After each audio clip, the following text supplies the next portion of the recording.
Christmas, a season of twinkling lights, cozy nights, and joyful celebrations. But even in the most magical time of the year, whispers of the unknown linger in the shadows. Welcome to Mystera Shadows, your companion for late-night listening. Tonight, as the snow falls softly outside, I'll guide you through 3 chilling tales of Christmas mysteries, stories wrapped in the quiet eeriness of the season. So, dim the lights, pull up a blanket, and let the calm of the night take you away. These stories aren't meant to frighten. They're meant to intrigue, to captivate, and to gently lead you into the world of dreams. Let's begin.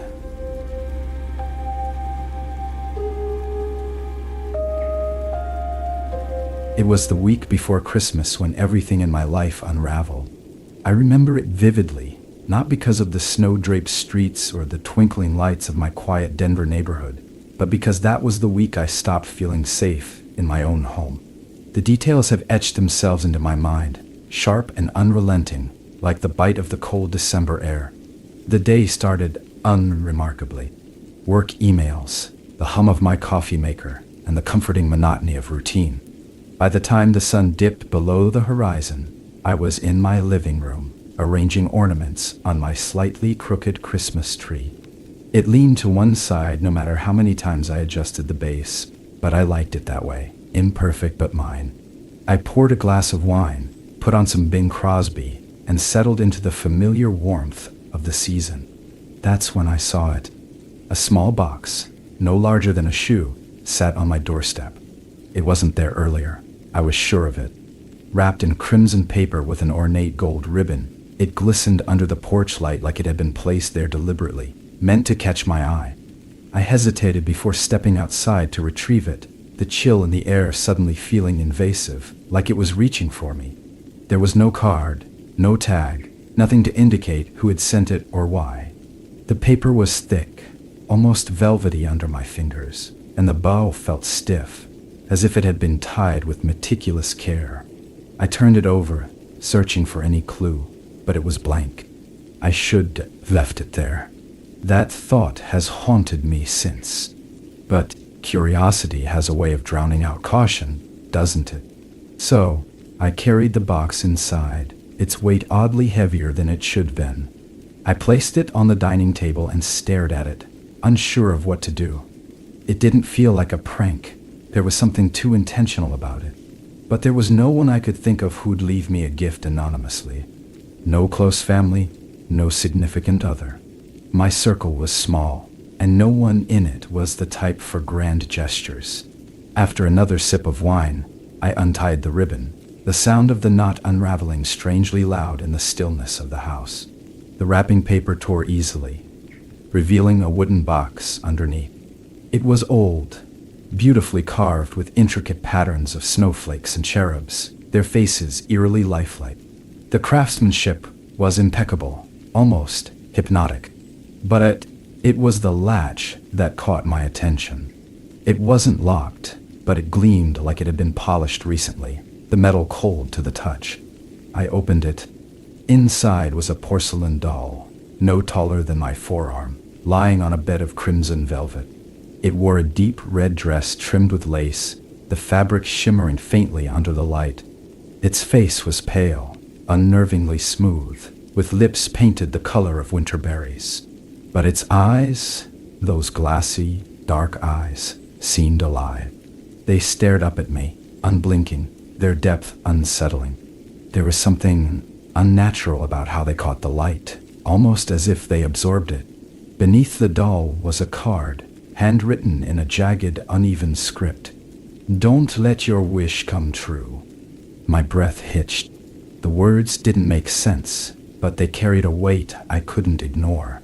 My hands trembled as I put the card back into the box, shutting the lid with a soft click. The room felt colder, the festive music distant, almost distorted. I blamed the wine, the long day. Maybe it was a prank after all, I told myself. Something harmless. But deep down, I knew better. The night didn't bring peace. As I lay in bed, The image of the doll lingered behind my closed eyes. Its eyes had seemed so lifelike, almost too aware. I convinced myself I was being ridiculous, that the box was some strange, misguided gift from a neighbor or a forgotten acquaintance. But the unease clung to me, like static in the air before a storm. By morning, the doll was in the trash. I'd woken up early, determined to rid myself of it. Its presence felt wrong, invasive. The wooden box, the card. I threw it all away, wrapping the pieces in a garbage bag and placing it outside with the bins. It was over, I told myself. I wouldn't think about it again. But as I closed the door behind me and turned back to my quiet home, I felt it, a shift, subtle but undeniable. The warmth of my sanctuary seemed dimmed, the festive glow muted. And though I tried to brush it off as my imagination, I couldn't shake the feeling that I wasn't alone. By the time night fell, the box was back. I froze in the doorway, staring at the dining table where the box now sat, pristine and untouched, as if it had never been removed. My chest tightened, my breath coming shallow as a cold sweat prickled the back of my neck. The garbage bin was empty when I checked earlier. I had seen the trash collectors roll down the street. It wasn't possible. Yet, there it was, sitting like it had been waiting for me. I stepped closer, the floor creaking beneath my hesitant footsteps. Every instinct screamed at me to leave, to turn around and walk away, but I couldn't. My eyes were locked on the box, the same crimson wrapping paper and gold ribbon I had ripped apart just hours ago. It was flawless, untouched by the rain or grime of the garbage bin. When I reached it, my hands hovered over the lid, trembling. I didn't want to open it again, but I had to know. I flipped the latch, my fingers clumsy and cold. The porcelain doll lay inside, exactly as I'd left it, nestled in its crimson velvet bed. Its eyes, those dark, glassy pits, stared straight at me. But something was different. The doll's lips were parted now, slightly, as if frozen mid-whisper. I recoiled, almost dropping the box as a chill ran through my spine. My rational mind scrambled for an explanation. Maybe I hadn't noticed the detail before. Maybe the stress and lack of sleep were warping my perception. But no matter how I tried to reason it away, my gut screamed that something was deeply wrong. I closed the box with shaking hands, trying to will away the growing unease clawing at me. I needed air, distance, something to clear my head. Grabbing my coat, I stepped outside into the biting cold. The fresh snow crunched under my boots as I paced along the sidewalk, my breath forming clouds in the still night. The holiday lights from my neighbors' houses blinked cheerfully, a stark contrast to the dread pooling in my chest. Who could have done this? Was someone playing an elaborate joke on me? I thought of Alex, my closest friend, but this wasn't their style. They knew I wasn't in the mood for pranks, especially not this time of year. My thoughts spiraled as I walked, the night eerily quiet, except for the faint hum of distant carolers. It wasn't until I turned back toward my house that I noticed something chilling. The footprints. They were small, almost childlike, leading from my front door and stopping at the edge of the street. My heart thudded in my chest as I followed them, my breath catching in my throat. The snow around the footprints hadn't melted or disturbed, as if whoever, or whatever, made them wasn't entirely there. When I reached the last imprint, I froze. The footprints didn't turn or trail off into the street. They simply stopped. No marks of retreat, no indication of where they could have gone. Just gone. I stood there, my thoughts racing, before the feeling of being watched sent me stumbling back inside. The warmth of my home felt oppressive, the silence now a heavy weight pressing down on me. I avoided looking at the dining table where the box still sat. Instead, I grabbed my phone and dialed Alex, my voice shaking as I relayed what was happening. They tried to reassure me, telling me it had to be a misunderstanding, that I was reading too much into things. It's just a creepy gift, nothing more, they said. But I wasn't convinced. I couldn't be. Not when the unease followed me into every corner of my home like an unwanted shadow. I decided to move the box, get it out of my sight, at least. I carried it into the attic, shoving it into a dusty corner behind some old holiday decorations. It wasn't gone, but it was out of sight, and for now, that was enough. That night, I barely slept. Every creak of the house felt magnified. Every gust of wind outside like a whisper against the windows. I lay there, staring at the ceiling, counting the minutes until daylight. When morning finally came, it felt like a fragile relief, the sunlight pale and thin against the winter sky. I went about my day trying to shake the heaviness clinging to me, but it was impossible to ignore the growing sense that I wasn't alone. Small things started to shift around the house. Objects I'd left on the counter moved to different places. Doors creaked open without reason. I told myself it was nothing, just stress. But deep down, I knew better. By the time the sun set again, the air inside my house felt suffocating. I tried to distract myself, turning up the volume on my TV, wrapping gifts for the few people in my life who still exchanged them. But when I reached for the scissors I'd left on the table, my blood ran cold. The box was back.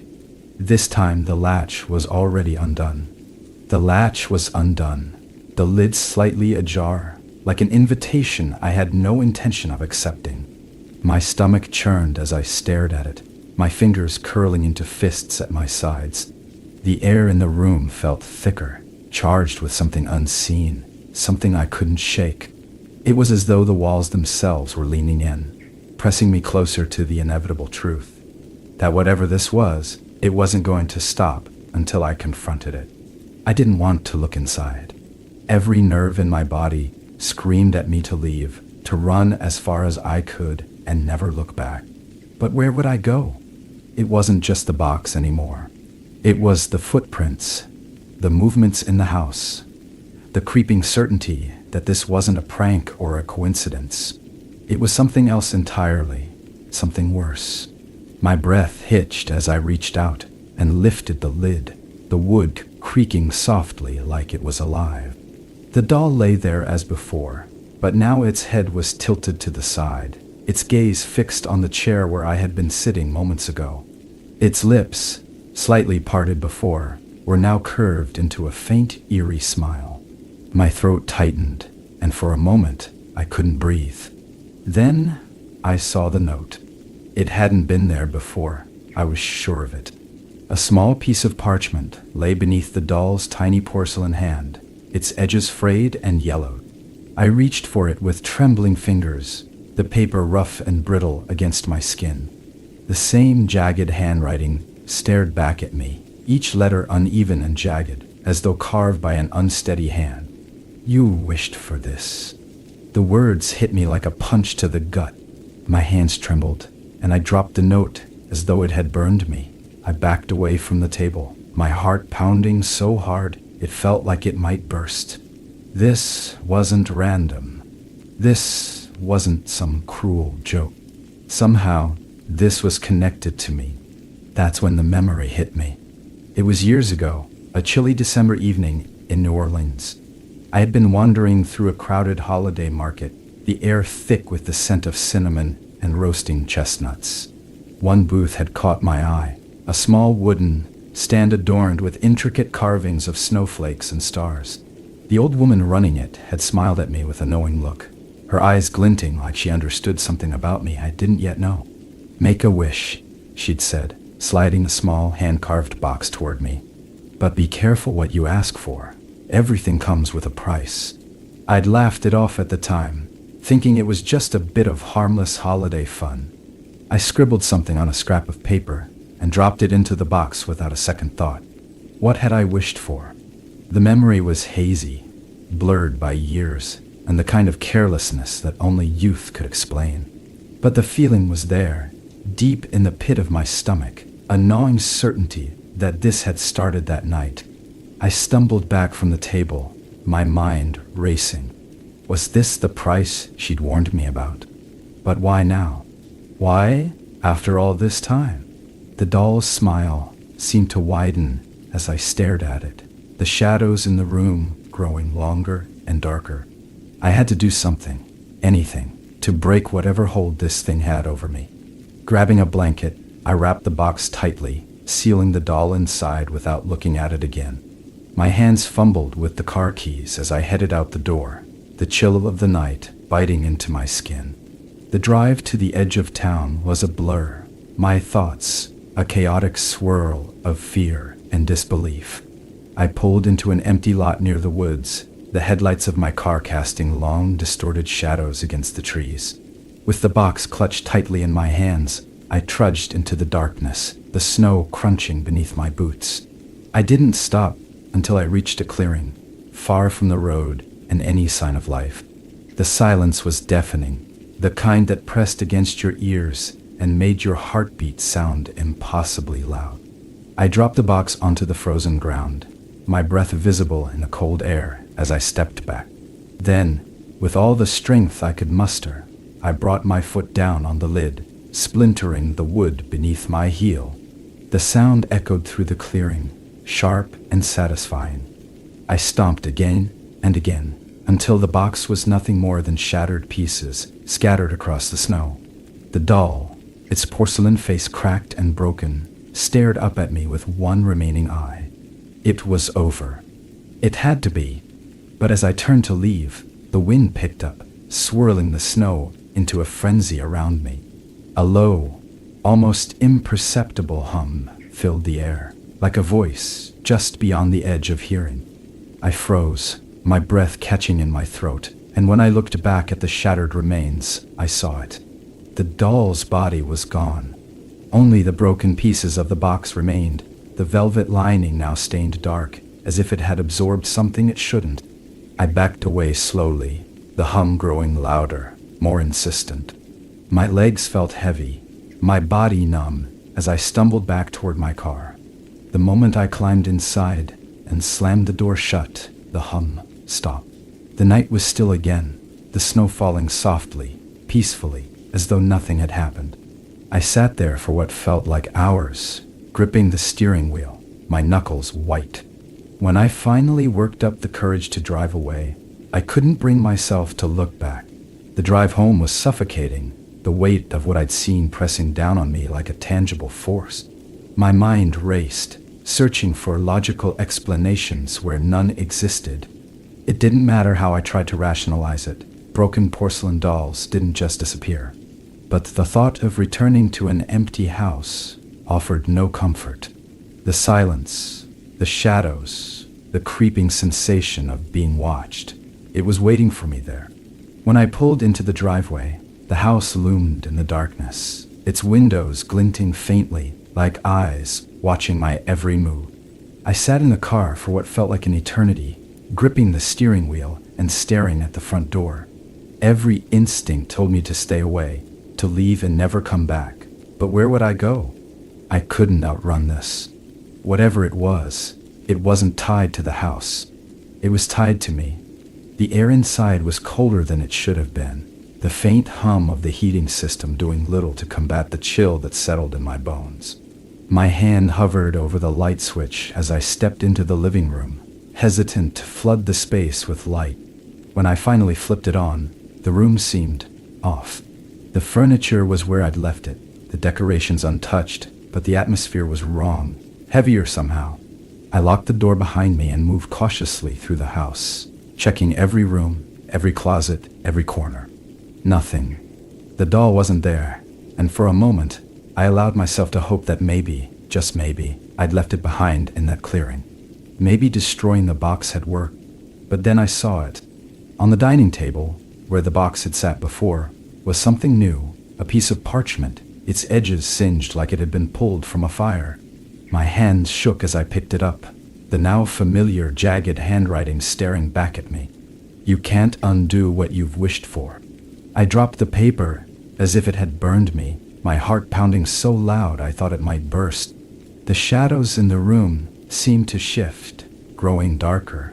I stumbled back, nearly tripping over my own feet as the oppressive silence closed in around me.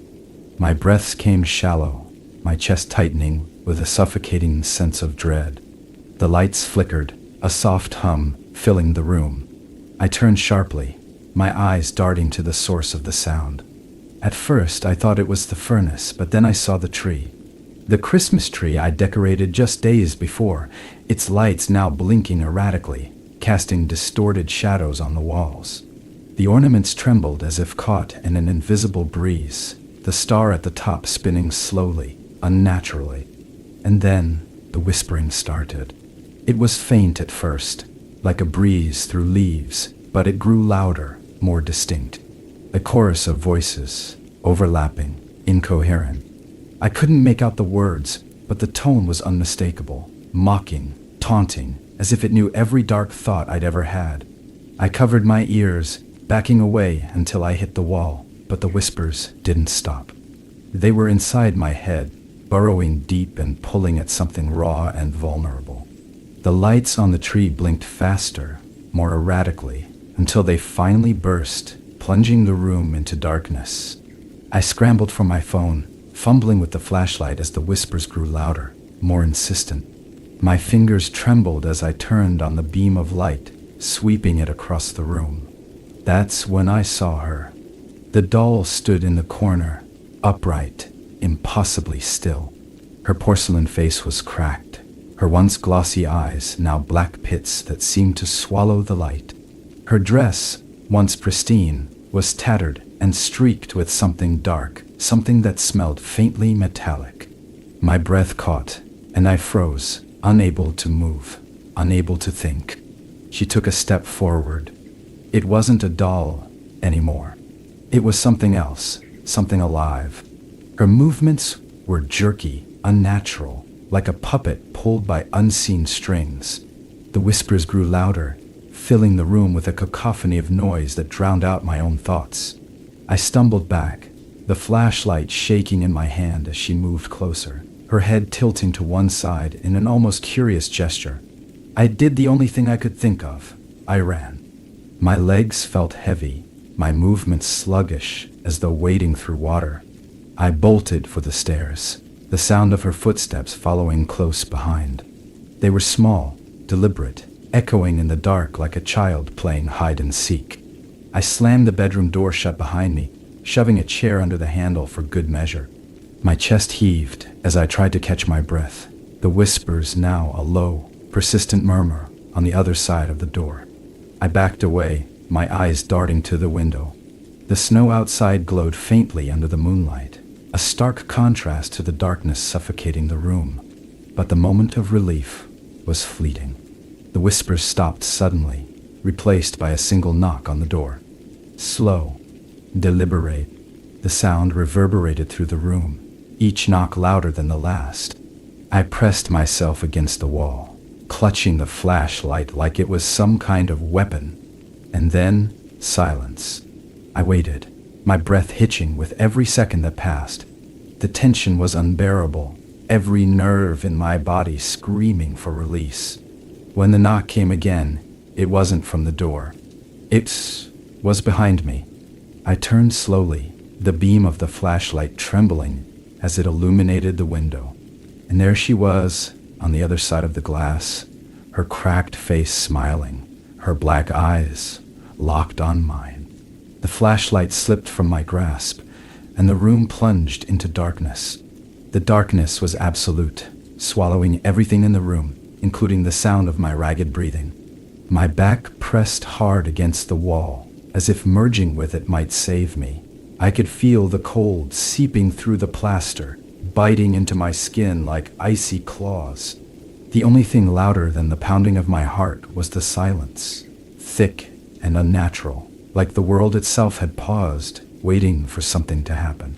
I fumbled blindly on the floor for the flashlight, my trembling fingers brushing against its smooth surface.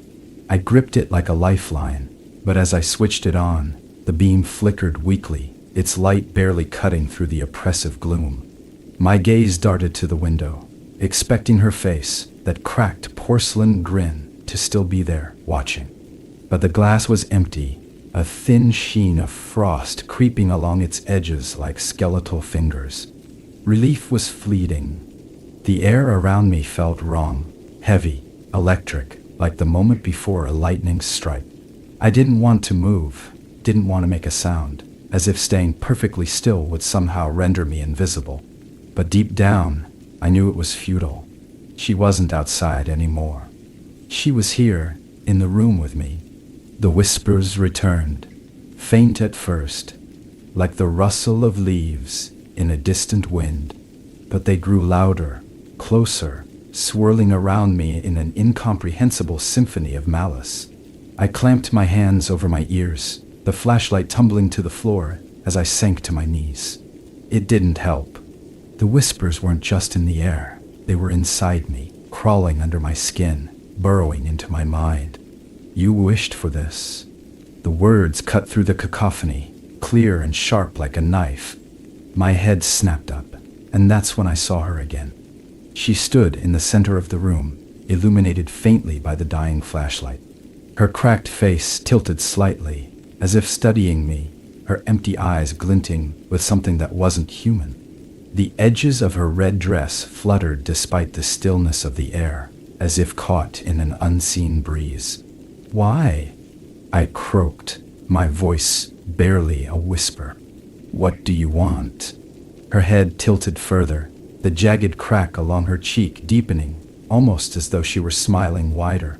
She didn't speak, but the whispers surged, forming words that weren't hers, but mine. Words I had written years ago, words I had forgotten. I wish I was never alone.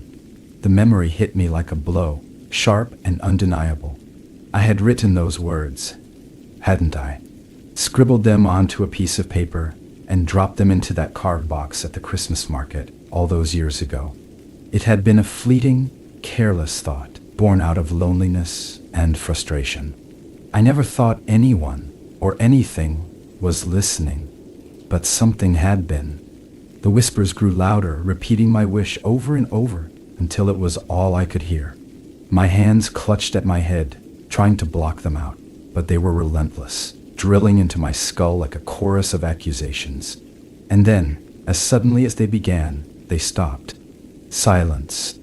I looked up, my vision blurry with tears, and saw her standing mere inches away.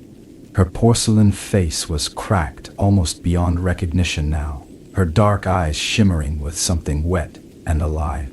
Her lips moved, and this time she spoke, her voice a low, raspy echo. "You are never alone." The room plunged into chaos. The walls groaned, as if the house itself were alive, the shadows twisting and contorting into monstrous shapes. The flashlight flickered violently, casting disjointed glimpses of the doll as she moved, closer, then farther, then impossibly close again. I stumbled to my feet, my legs weak and unsteady, and ran. I didn't know where I was going. The hallway stretched endlessly before me, twisting and warping as the whispers returned, louder and more disorienting. Every door I passed slammed shut on its own, the sound reverberating through the house like gunshots. The walls seemed to close in, narrowing the space until I could barely move. And then I reached the stairs. I nearly tripped in my desperation, my hands grasping at the banister as I stumbled down, the doll's steps echoing behind me. She wasn't running. She didn't have to. Her presence was everywhere, filling every corner, every breath of air. I could feel her closing in, the cold radiating from her like a storm. When I reached the living room, I froze. The Christmas tree was ablaze, not with fire, but with an unholy light that pulsed like a heartbeat. The ornaments spun wildly, shattering one by one, their jagged pieces littering the floor. The star at the top burned brighter and brighter until it was nearly blinding.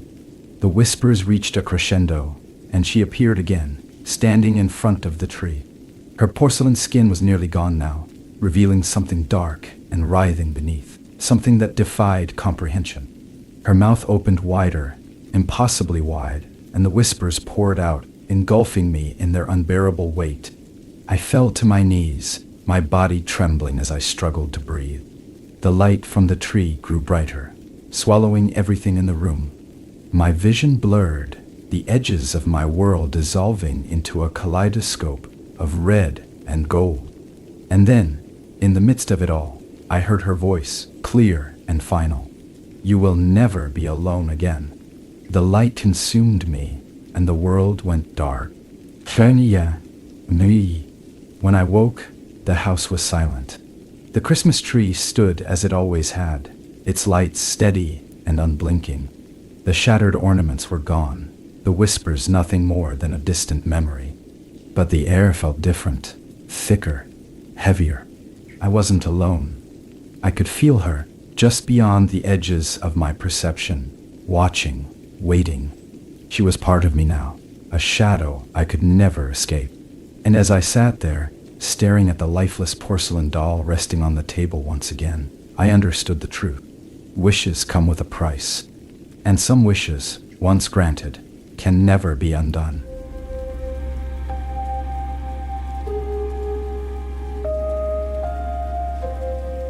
I wasn't always the type of person to believe in omens or warnings.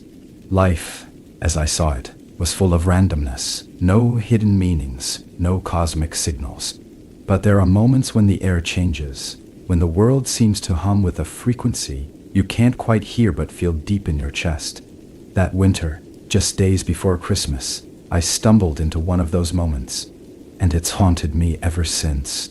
It started with a simple goal, to find the perfect Christmas tree. My parents had always insisted on real trees when I was a kid, and even now, as an adult, I couldn't stomach the thought of dragging a plastic imitation into my living room. There's something about the scent of pine, the texture of the needles, that made the holiday feel real to me. So, with snow falling lightly and the sun just beginning to dip below the horizon, I set out for the outskirts of a small Montana town where I'd rented a cabin for the season. The drive was uneventful, the kind of serene you see in postcards. Frost clung to the edges of the windshield, and the radio softly played a medley of Christmas classics. I felt good, excited even. There was a sense of purpose in venturing into the wilderness to claim something for myself, like a hunter from another era. The locals had mentioned a stretch of forest not far from the cabin, a place where trees grew untouched by axes or saws. They'd warned me, though, in hushed tones, that the land was peculiar. "Bad things happen there," one of them had said.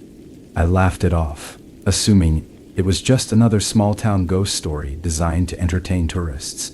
But when I arrived, there was something off.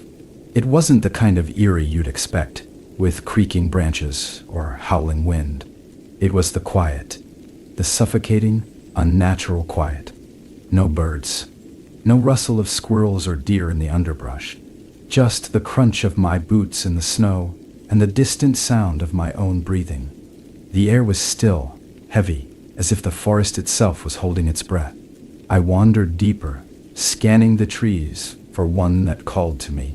And then I saw it. The tree stood apart from the others, its branches stretching upward with an almost human grace.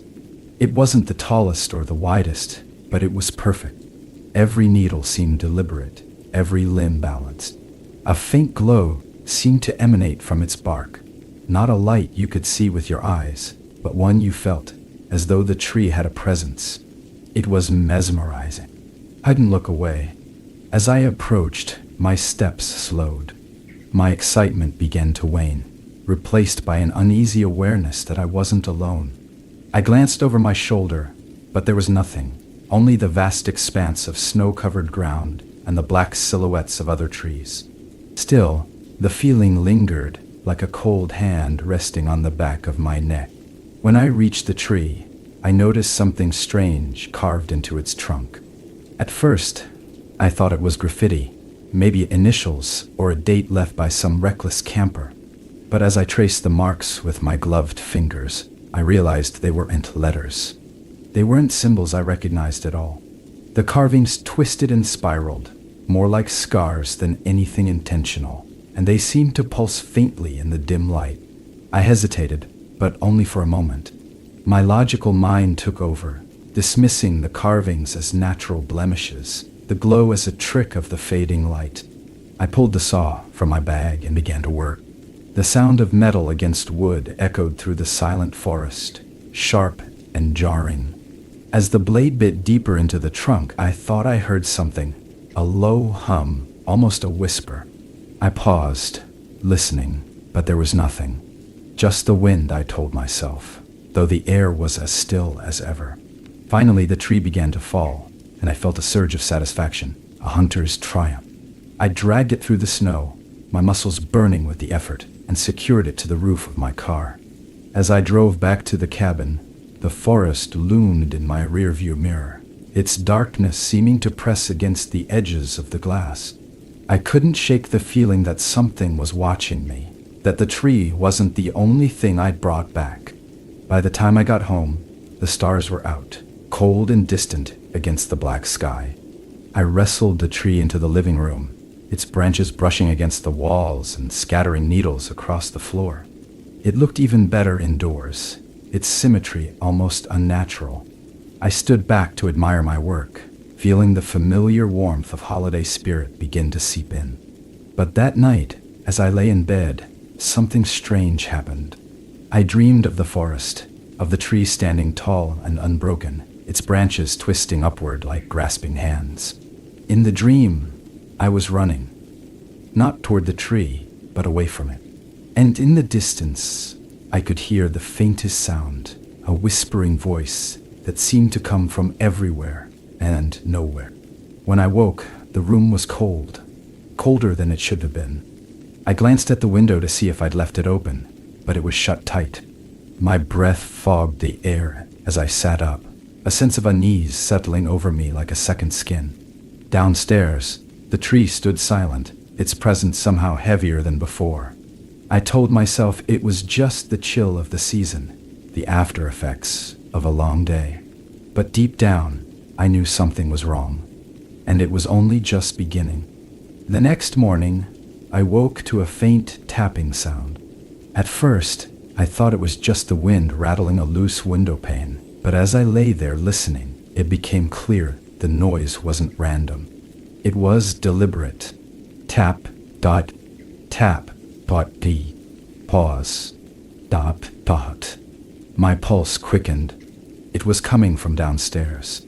I forced myself out of bed, every instinct screaming at me to stay where I was. The house was colder than it had any right to be. Each step down the creaking staircase sent chills up my spine, the air biting against my skin despite the layers I wore. When I reached the bottom, I turned toward the living room, dreading what I might find. The tree stood there, perfectly still, its branches casting spindly shadows across the walls in the pale morning light. At first glance, nothing seemed out of place, but as I stepped closer, my eyes were drawn to something beneath it.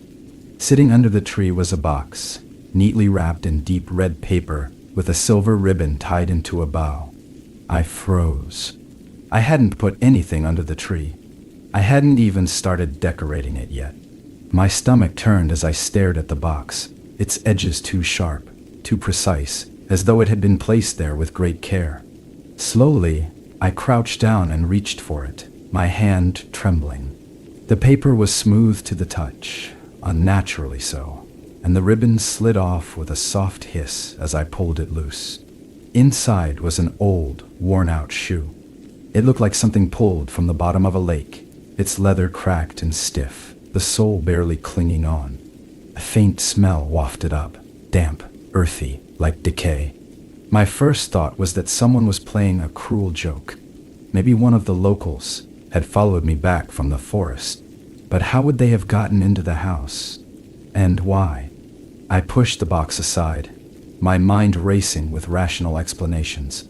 Maybe I'd overlooked it the night before. Maybe I'd brought it in with the tree without realizing. The possibilities didn't feel right, but I clung to them anyway. The alternative, that someone or something had left it there, was too much to entertain. I spent the rest of the day trying to shake the unease. I strung lights on the tree, hoping the warm glow would make it feel more. But as I worked, I couldn't shake the sensation that I was being watched. The branches seemed to shift subtly when I wasn't looking, their shadows dancing across the walls, an unnatural pattern. By the time the sun set, I was exhausted, my nerves frayed. That night, I dreamed again. This time, it wasn't the forest. I was in my living room, standing before the tree. The lights I'd hung were dim, flickering like dying embers. Something moved among the branches, small, pale hands reaching out, their fingers curling and uncurling like the legs of a dying spider. I couldn't move, couldn't look away as the hands stretched toward me, their touch cold and wet like the feeling of drowned wood. I woke gasping, my heart hammering against my ribs. Morning brought no relief. Another box waited beneath the tree, this one wrapped in green paper. My stomach churned as I picked it up, its weight heavier than it should have been. Inside was a porcelain doll, its face cracked and one eye missing. Its remaining eye, a dull, lifeless blue, seemed to stare straight through me. I dropped the doll back into the box, my hands shaking. The rational part of me wanted to believe this was all some elaborate prank, but the growing sense of dread told me otherwise. These weren't just random objects. They meant something. But what? I decided to move the tree outside. It was ridiculous, I told myself, to let an inanimate object get under my skin. But as I gripped its trunk to drag it toward the door, a sharp pain shot through my palm. I jerked my hand back and saw a thin streak of red beading across my skin. A splinter, I thought at first, but when I looked closer, there was no wood, no shard of bark, just the blood, vivid against my pale skin. I wrapped my hand in a towel and sat on the floor, staring at the tree. It loomed over me, its once beautiful symmetry now oppressive, menacing. I could feel something radiating from it, a presence that seemed to seep into every corner of the room. The thought of dragging it outside suddenly felt impossible, like trying to move a mountain. By the time night fell, the house felt heavier, like the walls were closing in. I turned on every light, hoping to chase away the shadows, but it didn't help. The tapping sound returned, louder this time, echoing through the halls. It wasn't coming from the windows. It was coming from inside the walls. I barely slept, the tapping a constant reminder that I wasn't alone.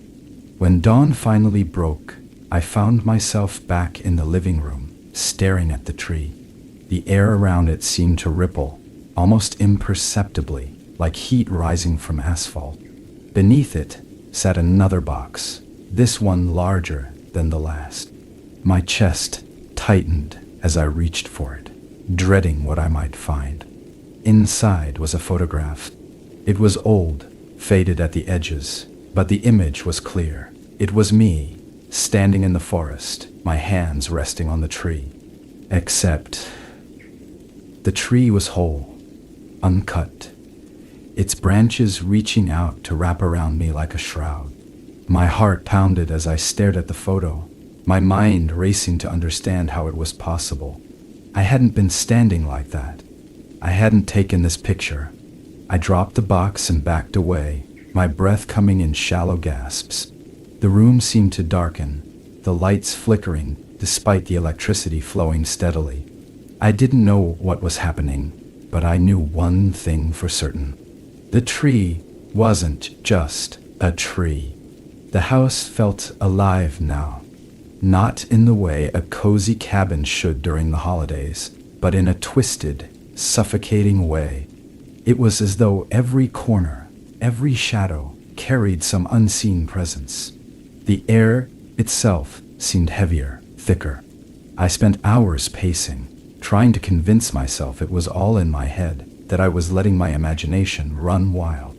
But deep down, I knew better. That night, I decided I needed sleep, even if it was restless. Exhaustion had worn me thin, and the edges of reality felt blurred. I barricaded the living room door as if it would make any difference, dragging a heavy chair against it. The tree could stay there, out of sight, out of mind, I had told myself. But as I lay in bed, the tapping began again. It was louder now, almost insistent. Tap, dot, pite. Tap, dottle. Tap, dot, pa. A rhythm that felt like it was meant to draw me in, to pull me closer to something I had no desire to face. The sound wasn't coming from the walls anymore. It was coming from directly beneath me. I froze, clutching the blankets tightly, my ears straining to confirm what I already knew. It wasn't just tapping, it was movement. Slow, deliberate creaks, as though the floorboards were shifting under some immense weight. I don't remember getting out of bed. One moment, I was frozen in place, and the next, I was standing in the hallway, the dim glow of the moon casting long, jagged shadows through the windows. My feet moved on their own, carrying me toward the living room. The barricade I'd set up earlier seemed almost laughable now, a flimsy barrier against whatever had taken root inside my home. The chair was exactly where I'd left it, untouched. But the door was open. Not wide, but enough to reveal a sliver of the living room beyond. A faint glow spilled out, pulsing softly, like the flicker of a dying ember. My heart hammered in my chest as I pushed the door open, the hinges groaning in protest. The tree stood at the center of the room, its presence overwhelming. The lights I'd strung on it the day before were now tangled and dim, barely clinging to life. But it wasn't the lights that drew my attention. It was the shadows. They danced across the walls, shifting and writhing as though alive, their movements disconnected from the faint glow of the tree. I stepped closer, my breath shallow, my skin crawling. As I approached, I realized the shadows weren't random. They were forming shapes, figures, human-like, but distorted. Their limbs were too long, their heads tilted at unnatural angles. They moved jerkily, like broken marionettes, their forms stretching and shrinking as they slipped across the walls. And then I saw it, a hand. Pale, gnarled, and impossibly long. It extended from the tree's base, its fingers curling and uncurling, as though beckoning. My stomach turned, and a wave of nausea washed over me. I stumbled back, my eyes locked on the grotesque sight. The hand disappeared just as quickly as it had appeared, retreating into the darkness beneath the tree. I don't know how long I stood there, frozen in place. Minutes? Hours? Time had lost all meaning. When I finally found the strength to move, I bolted, slamming the door shut behind me and retreating to the safety of my bedroom. Safety. That word felt hollow now. There was no safety in this house anymore. Sleep was impossible. Every creak, every whisper of wind outside felt like a threat. I kept the lights on, clutching my phone like it was some kind of lifeline, though I couldn't bring myself to call anyone. Who would believe me? What would I even say? When morning came, the sunlight did little to dispel the dread that had settled over me. I forced myself to go downstairs, my body trembling with every step. The living room was eerily quiet, the tree standing as it had before, its branches still and lifeless. But there was something new beneath it, a box. Larger than the others, wrapped in deep black paper, with no ribbon or bow. I didn't want to open it. Every fiber of my being screamed at me to leave it alone, to walk away and never look back. But I couldn't. My hands moved on their own, peeling away the paper to reveal what lay inside. It was a mirror, small, round, and framed in tarnished silver. At first, I thought it was just an ordinary mirror, though its surface was clouded, as though fogged by an unseen breath. But as I stared into it, something shifted. My reflection blinked. I dropped the mirror, the glass shattering on the floor. But instead of shards, the pieces dissolved into a dark, viscous liquid that seeped into the cracks of the wooden floor. I staggered back, my breath coming in ragged gasps. This wasn't real. It couldn't be real. I ran out of the house, desperate for air, for distance.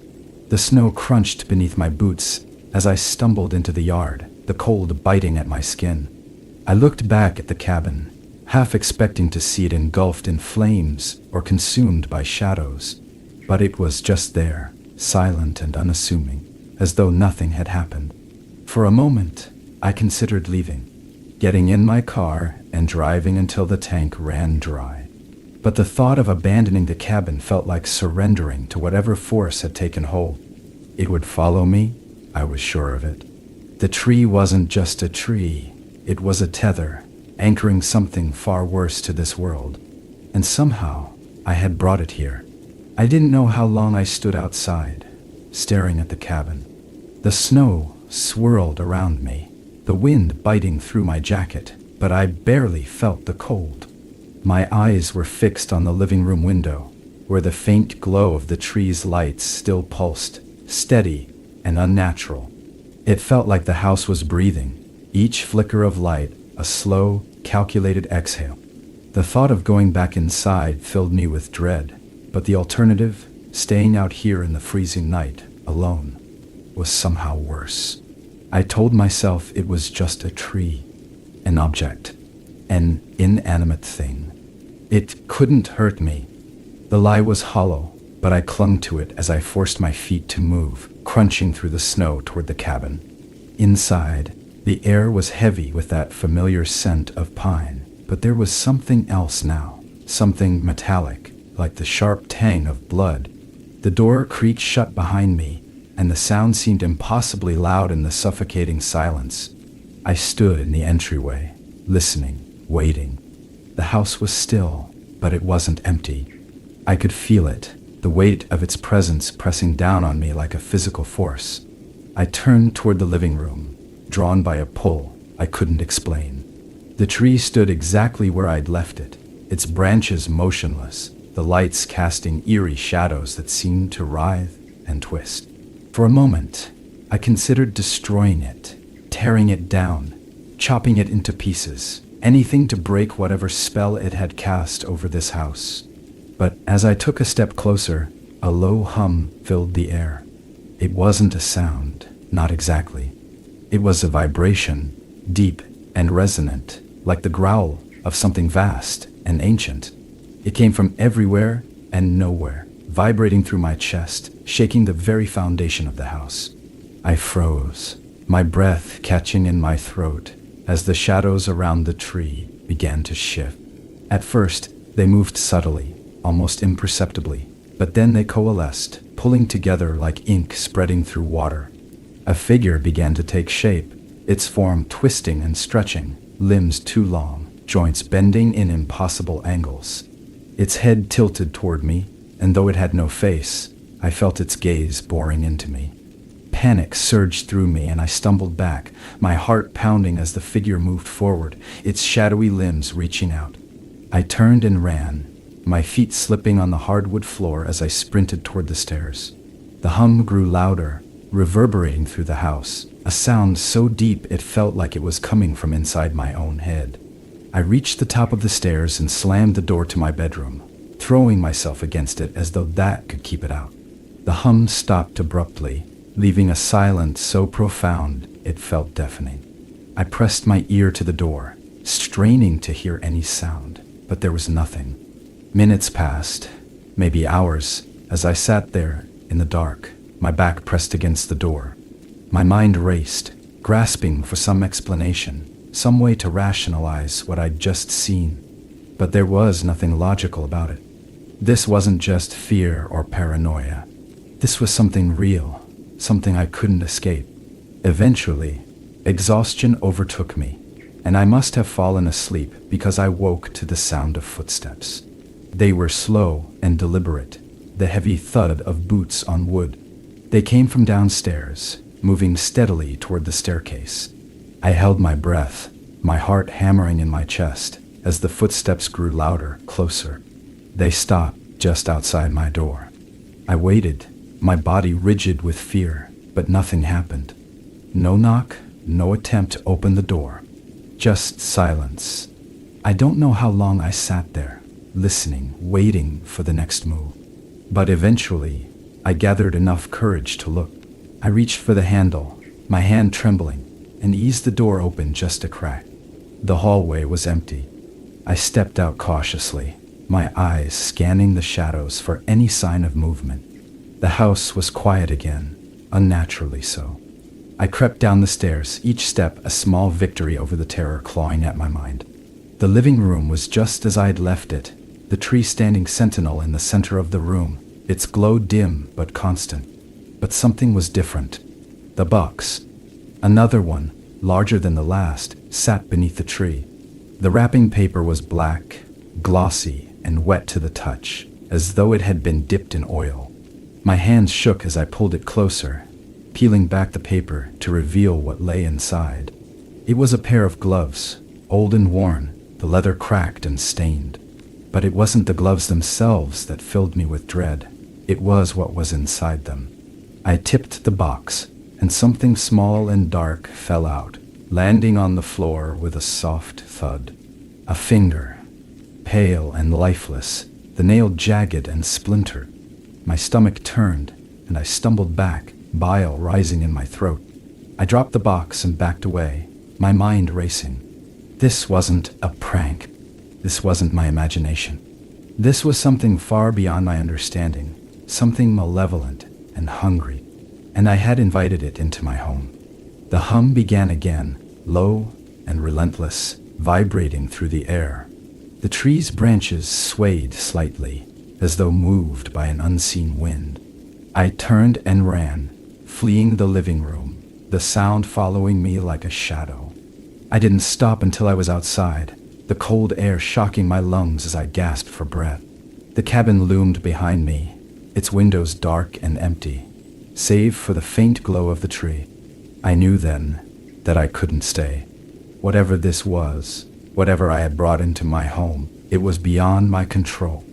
I had to leave, but as I stood there, staring at the cabin, a terrible thought crept into my mind. What if it followed me? I stood in the snow, staring at the cabin, every instinct screaming for me to leave, to put as much distance between myself and that tree as possible. But the cold, rational part of my mind whispered something more terrifying. If I left, it wouldn't end. The gifts, the hum, the presents, they weren't confined to this place. I had brought this thing into my life, and now it was part of me. The glow from the tree flickered faintly through the living room window, almost beckoning. I hated the way it seemed alive, aware, but it was also mesmerizing, pulling me in like a moth to a flame. My breath fogged in the frigid air as I turned away, forcing my legs to move toward the car. My plan was simple: drive. Don't think, don't look back, just get away. But as I reached for the car door, I saw something that made my heart sink. The tires were shredded. Deep gashes cut through the rubber, as though claws had torn them apart. I stumbled back, my mind racing for an explanation, but I already knew the truth. Whatever was in that tree didn't want me to leave. The hum began again, faint at first, but growing louder, deeper, as though the earth itself was groaning beneath me. My head throbbed with the vibrations, and I clamped my hands over my ears, but it didn't help. The sound was inside me now, echoing in my chest, rattling my teeth. I fell to my knees, gasping for air, and that's when I saw them. Footprints, dozens of them, scattered across the snow, leading from the cabin into the surrounding woods. They were human, but wrong. Too long, too narrow, and spaced in a way that suggested an unnatural gait. They circled the cabin, overlapping in places, as though the figures had been pacing, watching. My stomach twisted as I realized the prints weren't fresh. They'd been there all along, hidden beneath the falling snow, waiting to be uncovered. I forced myself to stand, every nerve in my body screaming to run, to hide, but there was nowhere to go. The cabin loomed behind me. The woods stretched endlessly ahead, and the car was useless. The hum intensified, a pulsing rhythm that seemed to sync with my heartbeat. And then, for the first time, I heard it. A voice. Soft and low, barely more than a whisper, but unmistakable. It came from everywhere and nowhere, threading through the hum like a melody. At first, I couldn't make out the words, but as I stood there, trembling in the snow, they became clear. Come back. I turned slowly. my eyes locking onto the cabin. The glow from the tree pulsed rhythmically, each flicker matching the voice's cadence. My feet moved on their own, dragging me forward despite every instinct screaming to stop. The snow crunched beneath me, the cold biting at my skin, but I didn't feel it. The voice filled my mind, drowning out everything else. Come back. The front door creaked open as I approached, the warm glow spilling out onto the porch. My body moved without thought, my hand reaching for the handle, my breath coming in shallow gasps. The moment I crossed the threshold, the hum ceased. The silence was deafening, pressing down on me like a weight. The tree stood in the center of the living room, its branches motionless, its lights extinguished. But something was different. The shadows were gone, replaced by a figure standing before the tree. It was tall and impossibly thin, its limbs elongated and angular. Its face, or what should have been its face, was smooth and featureless, like polished stone. It tilted its head as though observing me, and though it had no eyes, I felt its gaze pierce through me, cold and unrelenting. I couldn't move. My legs were rooted to the spot, my body paralyzed by a terror so profound it felt like my very soul was unraveling. The figure raised one hand, its fingers impossibly long, and pointed toward the base of the tree. I followed its gesture, my eyes drawn to the floor. Another box sat there, larger than any before. My hands trembled as I bent down, the air around me growing colder with each passing second. The wrapping paper was black and slick, the surface shimmering like oil under the dim light. I tore it open, my breath hitching as I revealed the contents. It was a photograph, a new one. This time, it wasn't the forest or the cabin. It was me. I was standing in the living room, my face pale, my eyes wide with terror, staring at something just out of frame. My hands shook as I dropped the photo, the edges of my vision blurring. The air grew heavier, the figure's presence pressing against me like a physical force. And then, it spoke. You brought this. You belong to it now. The voice was not a whisper anymore. It was a roar, deep and guttural, shaking the walls and rattling the windows. The figure stepped closer, its limbs twisting unnaturally, its faceless head tilting as though studying me. I stumbled back, my heart pounding, but there was nowhere to go. The cabin was alive, the walls closing in, the shadows swallowing every corner of light. I don't remember falling. One moment I was standing, the next I was on the floor, the photograph clutched tightly in my hand.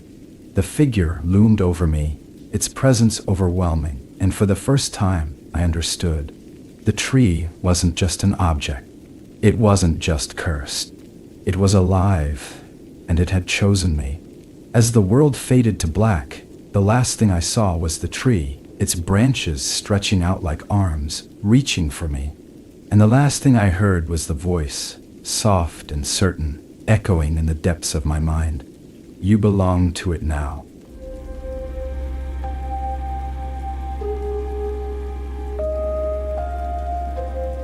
Looking back, I can pinpoint the exact moment when everything began to change, when the ordinary became something far darker. It wasn't a sudden revelation or some dramatic turn of events. It started quietly, subtly, like the first faint notes of a song you don't realize is playing until it's too late to turn it off.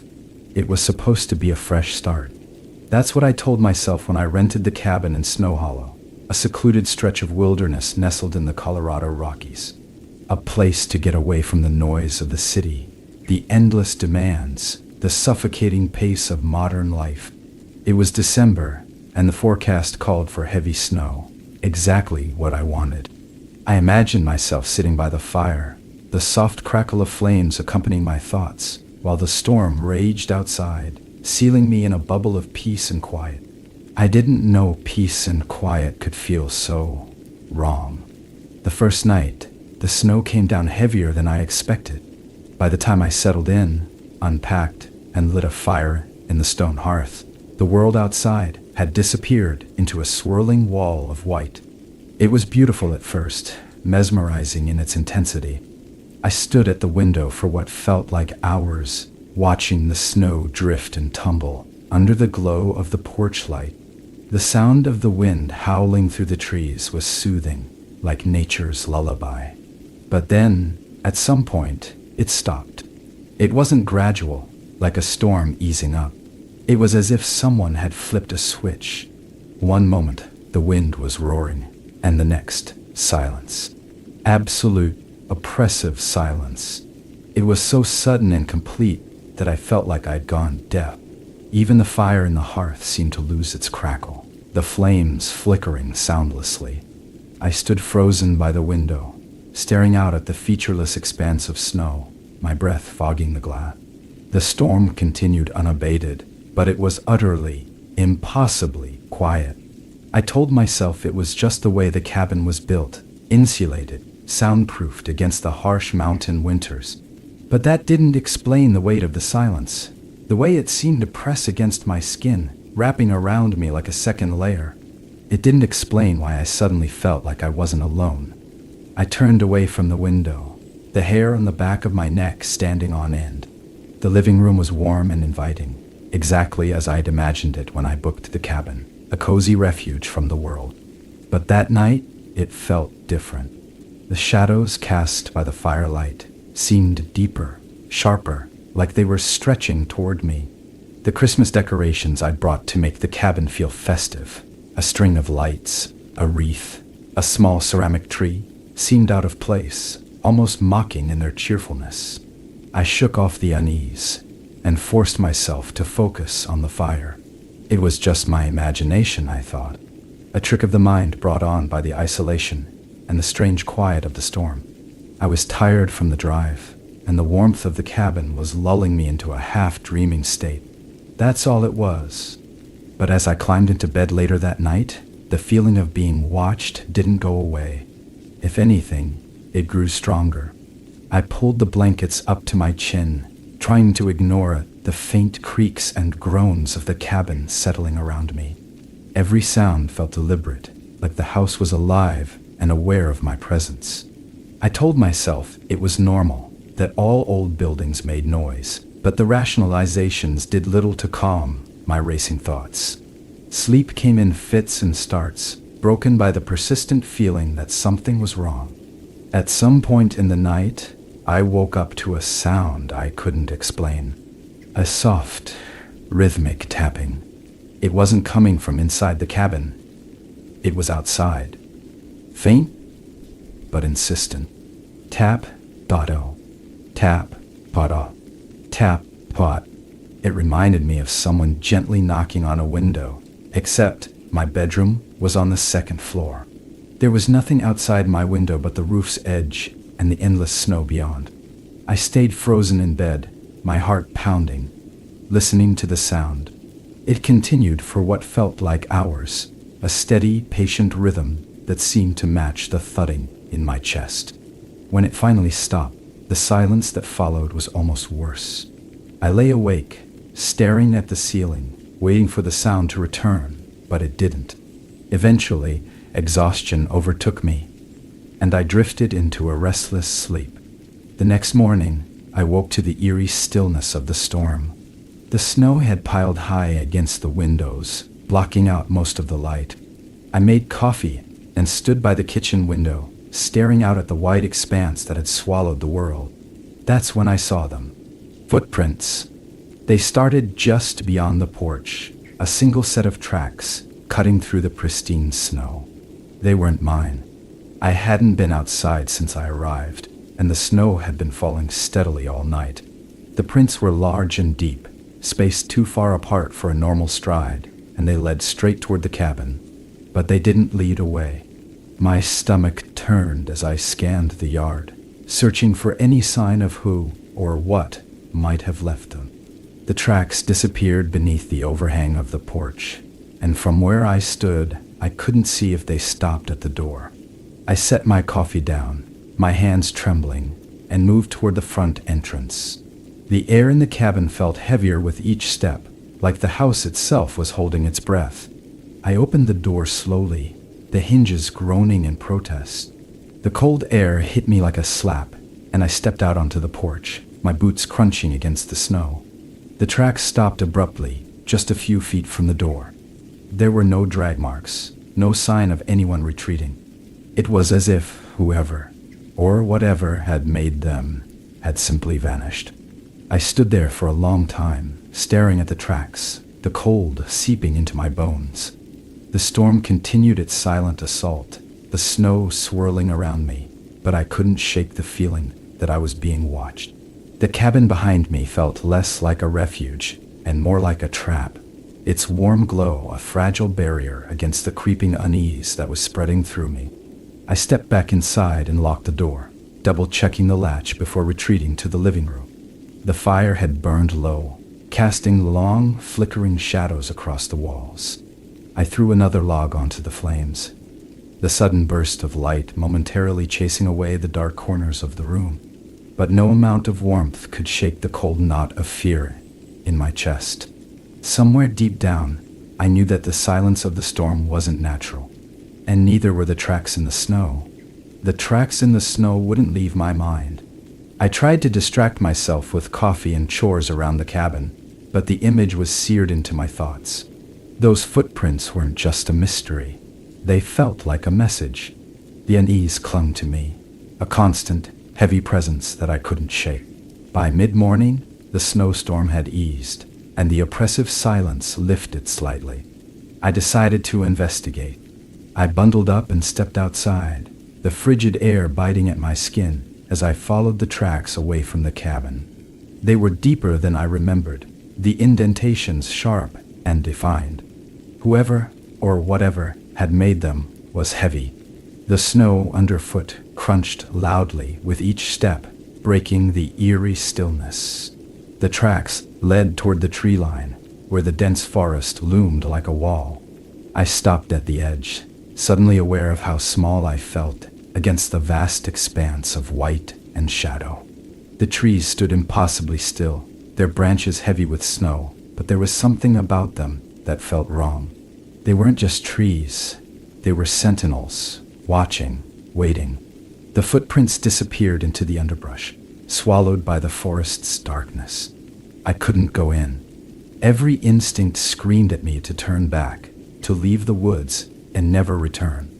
My breath came in shallow puffs, visible in the icy air as I stood there, paralyzed. I took a single step forward, and then another, my boots crunching softly against the snow. The silence swallowed the sound almost immediately, but as I crossed the threshold into the trees, I felt the atmosphere shift. The air was colder here, heavier. The world outside the forest seemed to fade away, the light dimming as though the trees themselves were sucking it in. I followed the faint trail of disturbed snow deeper into the woods, my eyes scanning the shadows for any sign of movement. The wind picked up suddenly, whistling through the branches, and for a moment I thought I heard a voice. It was faint, barely audible over the rustling leaves, but it sent a chill down my spine. I stopped in my tracks, straining to listen. The wind died down, leaving only the deafening quiet of the forest. And then I saw it. At first, I thought it was a shadow, an odd shape among the trees, darker than its surroundings. But as I stared, it moved. Slowly, deliberately, it shifted, its form stretching unnaturally tall before sinking back into the underbrush. My breath caught in my throat as I realized it was watching me. I couldn't see eyes, but I felt its gaze, sharp and probing, cutting through the space between us. I stumbled backward, my pulse racing as the figure dissolved into the shadows. The forest seemed to close in around me, the trees pressing closer, their branches clawing at the sky like skeletal hands. I turned and ran, my boots slipping on the uneven ground as I made my way back toward the cabin. The silence was gone now, replaced by the sound of my own ragged breathing and the crunch of snow beneath my feet. When I reached the cabin, I slammed the door shut behind me, locking it and shoving a chair under the handle for good measure. My heart was pounding, my hands shaking as I leaned against the door. The warmth of the cabin was a stark contrast to the icy terror that gripped me. but it did little to calm my nerves. I felt exposed, vulnerable, like the walls around me weren't enough to keep whatever was out there at bay. I tried to rationalize what I'd seen. Maybe it was a trick of the light, a shadow cast by the shifting trees. Maybe my mind was playing tricks on me after hours of isolation and the oppressive weight of the storm. But deep down, I knew better. That thing in the woods wasn't a shadow. It wasn't my imagination. It was real. As the day wore on, the storm picked up again, the snow falling heavier than before. The wind howled around the cabin, rattling the windows and creating an almost rhythmic pattern against the glass. I couldn't shake the feeling that I was being watched, that whatever had left those footprints was still out there, waiting. That night, I lit every light in the cabin, hoping the brightness would chase away the shadows. I sat by the fire, staring into the flames, but the flickering light only seemed to make the darkness beyond the windows deeper. I couldn't bring myself to look outside, afraid of what I might see. As the hours stretched on, I started to hear the tapping again. Faint at first, like the soft patter of snow against the roof, but it grew louder, more deliberate. It wasn't coming from the roof this time. It was coming from the windows. I forced myself to stand, my legs trembling as I walked toward the living room window. The tapping stopped as I approached, and for a moment, all I could hear was the crackling of the fire. I pulled back the curtain, my breath fogging the glass as I leaned in to look. There was nothing there, just the swirling snow and the faint outline of the trees in the distance. I let out a shaky breath, relief flooding through me. But as I stepped back, I noticed something. There was a handprint on the glass. It was large, too large to be human, with fingers that stretched unnaturally long. The edges of the print were blurred, as though whatever had made it was barely solid. My stomach turned as I realized it wasn't on the outside of the window. It was on the inside. I stumbled back, knocking over a chair as I scrambled to put distance between myself and the window. The fire flickered violently, casting jagged shadows across the walls, and for a moment I thought I saw something move. A flicker of motion, just beyond the edge of the light. I grabbed the fireplace poker, clutching it tightly as I backed into the corner of the room. The shadows danced wildly, but nothing emerged. The cabin was silent again, the air heavy with tension. I stayed there for what felt like hours, the poker gripped in my trembling hands, until exhaustion finally forced me to sit down. The rest of the night passed in a haze, the events blurring together in my memory. When the first light of dawn broke through the windows, the cabin felt almost normal again. The handprint on the glass was gone, and the silence of the storm had returned. But I knew, deep down, that it wasn't over.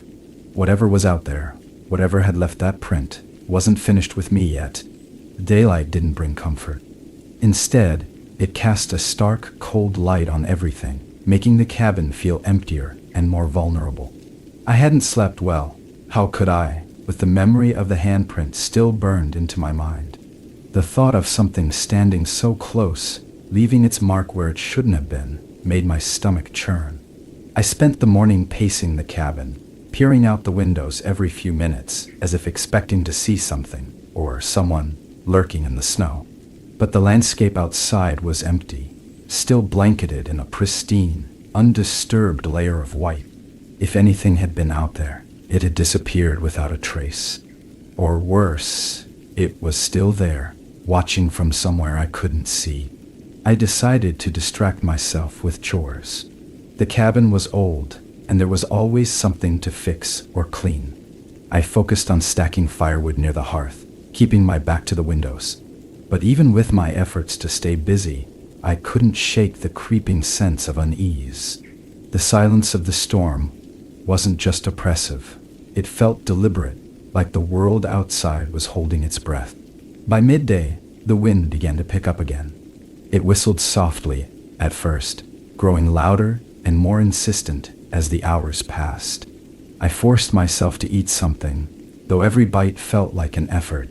The food tasted bland, as if the fear that had settled in my gut had numbed my senses.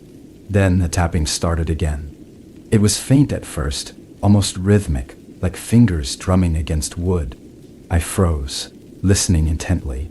It wasn't coming from the windows this time. It was coming from the roof. My pulse quickened as I stared at the ceiling, the sound growing louder and more distinct. It moved across the cabin, slow and deliberate, as if something heavy was walking above me. I clenched my fists, willing myself to move, to do something, but my body refused to cooperate. I felt like a rabbit caught in the shadow of a predator, too terrified to run. The sound stopped abruptly, leaving the cabin in suffocating silence once again. For a moment I thought it was over, but then something hit the ground outside with a heavy thud. The impact was so strong that it rattled the windows, and my breath caught in my throat. Whatever had been on the roof was now on the ground, and it was close. Too close. I grabbed the fireplace poker again, the cold metal reassuring in my trembling hands. I crept toward the nearest window, careful to stay out of sight as I peered through the edge of the curtain. The snow outside was undisturbed, no footprints or markings to explain the noise. But I knew better than to trust what I saw. A shadow moved in the distance, just at the edge of the tree line. It was tall and spindly, its form shifting unnaturally with each step. I couldn't make out any details, but the way it moved, almost like it was gliding, sent a chill down my spine. It didn't look human. I stepped back from the window, my breathing shallow and rapid. My mind raced, trying to make sense of what I'd seen. Was it the same figure I'd glimpsed in the woods the day before? And if so, how had it gotten so close without leaving any tracks? The storm grew fiercer as the afternoon dragged on, the wind howling like a living thing. The temperature in the cabin dropped, despite the roaring fire, and the shadows cast by the flames seemed to stretch and twist unnaturally. I tried to keep myself busy, but every sound, every creak of the floorboards, every groan of the wind, set my nerves on edge. When night fell, the tapping returned, louder and more insistent. It moved from the walls to the windows, then back to the roof, as if it was circling the cabin, searching for a way in. My fear reached a breaking point. I couldn't just sit there, waiting for whatever was out there to make its next move. I needed answers. I decided to set up a makeshift trap. Using a length of twine I found in the cabin, I rigged a series of small bells near the doors and windows, hoping they'd alert me to any movement. It was a flimsy plan, but it was all I could think of. I placed a flashlight and a knife beside my bed, my heart pounding as I tried to convince myself I was prepared for whatever might come. The hours crept by, each one feeling like an eternity. The tapping continued sporadically, always just loud enough to keep me on edge. I lay in bed, staring at the ceiling, the poker still clutched in my hands. The cabin felt smaller now, like the walls were closing in, suffocating me with their weight. Around midnight, the bells chimed. The sound was faint, barely audible over the wind, but it was enough to make my blood run cold. I sat up, gripping the poker tightly as I scanned the room. The bells by the front door had stopped ringing, but I could hear something else now. A faint, scratching sound, like nails dragging across wood. The noise grew louder, moving along the wall outside. It stopped just beneath the bedroom window, and for a moment, everything was silent again. Then, slowly, the handle of the window began to turn. My body moved before my mind could catch up. I grabbed the flashlight and pointed it at the window, my heart racing as the beam of light cut through the darkness. There was nothing there. The handle was still, the glass unbroken, but I knew what I'd heard. Something had been there, and it had been trying to get in. I didn't sleep that night. Instead, I sat by the fire, my eyes darting to the windows every few minutes, waiting for the next sign of movement. The storm raged on outside, but the real battle was inside the cabin and inside my mind. I could feel it now, a presence pressing against the walls, testing the boundaries, waiting for me to falter. And deep down, I knew it wouldn't wait forever. Morning brought no relief. The storm had only intensified, and the world outside was buried under a thick, unbroken blanket of snow. The air inside the cabin felt stifling, heavy with the weight of the silence that now seemed alive. The events of the previous night replayed in my mind. Each sound and shadow burned into my memory. Whatever was out there wasn't just lurking. It was testing me, seeing how far it could push before I broke. I forced myself to move, to keep busy, though every task felt hollow and mechanical. The firewood needed restocking, the snow around the porch needed clearing, and the faint chime of the bells I'd set up still echoed in my ears. They hadn't rung again since last night, but their presence was a constant reminder that the barrier between me and whatever was out there was paper thin. As I worked, I noticed something new, a faint, almost imperceptible sound coming from the walls. It was a soft, rhythmic scratching, like the scuttling of tiny claws. At first I thought it might be mice or some other animal seeking refuge from the cold, but the sound was too deliberate, too steady.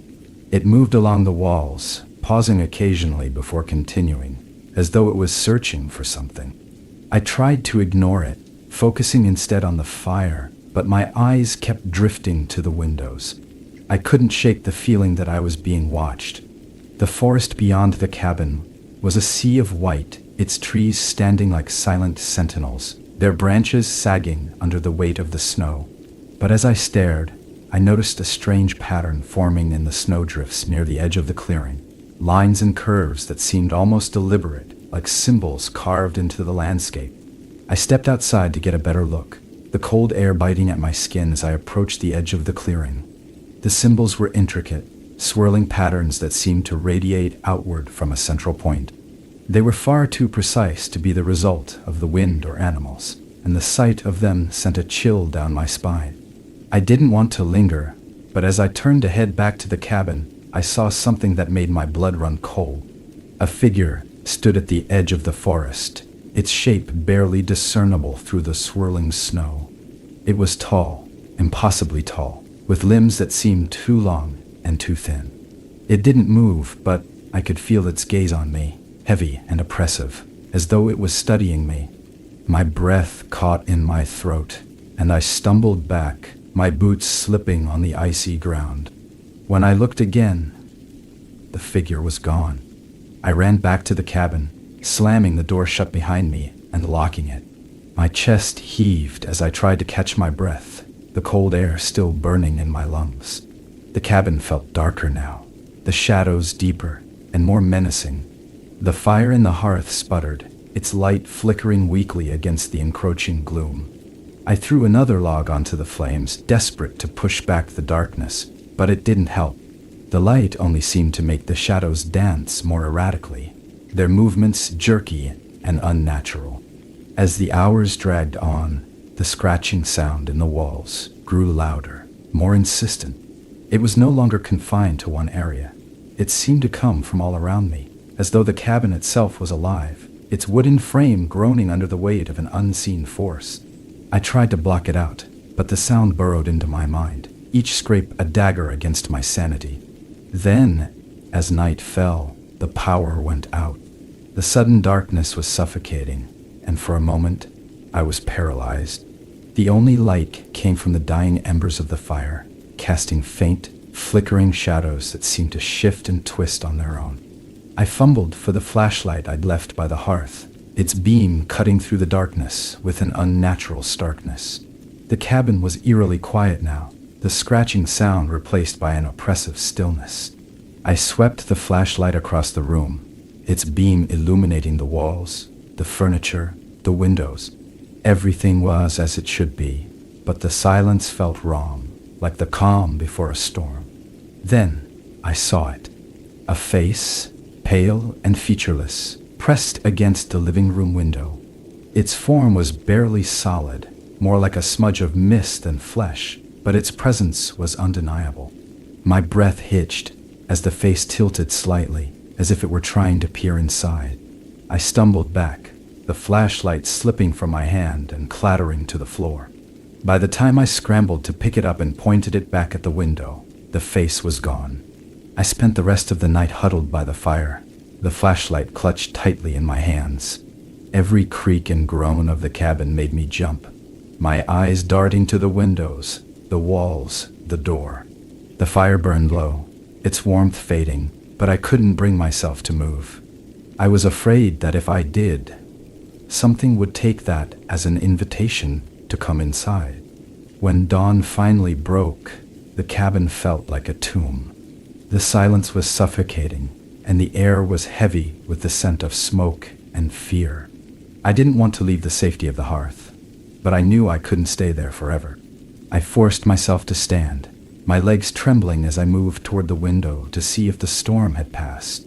The snow had stopped, and the sky was a pale, lifeless gray. The symbols in the clearing were gone, buried under fresh drifts, but the memory of them lingered, vivid and unshakable. As I stared out at the forest, I couldn't help but feel that the storm had been a warning, a harbinger of something far worse to come. And I knew, deep down, that it wasn't over. The day stretched on in a haze, each hour blending into the next. The cabin felt different now, as though something had shifted during the night. The air was heavier, the walls seemed closer, and every sound felt amplified, like the building itself was holding its breath. I couldn't shake the feeling that I wasn't alone, that the cabin was no longer just a structure of wood and stone. It was something more, something alive. I spent the morning pacing, my footsteps echoing hollowly against the floorboards. The snow outside was still and undisturbed, but it offered no comfort. The storm had passed, but the silence it left behind was oppressive, like the world was waiting for something. I tried to distract myself, to cling to some sense of normalcy, but the cabin offered no solace. Every creak of the wood, every flicker of light felt deliberate, intentional, as though it was trying to keep me on edge.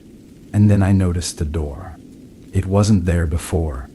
I'd spent days exploring every corner of the cabin, memorizing its layout. But this door was new.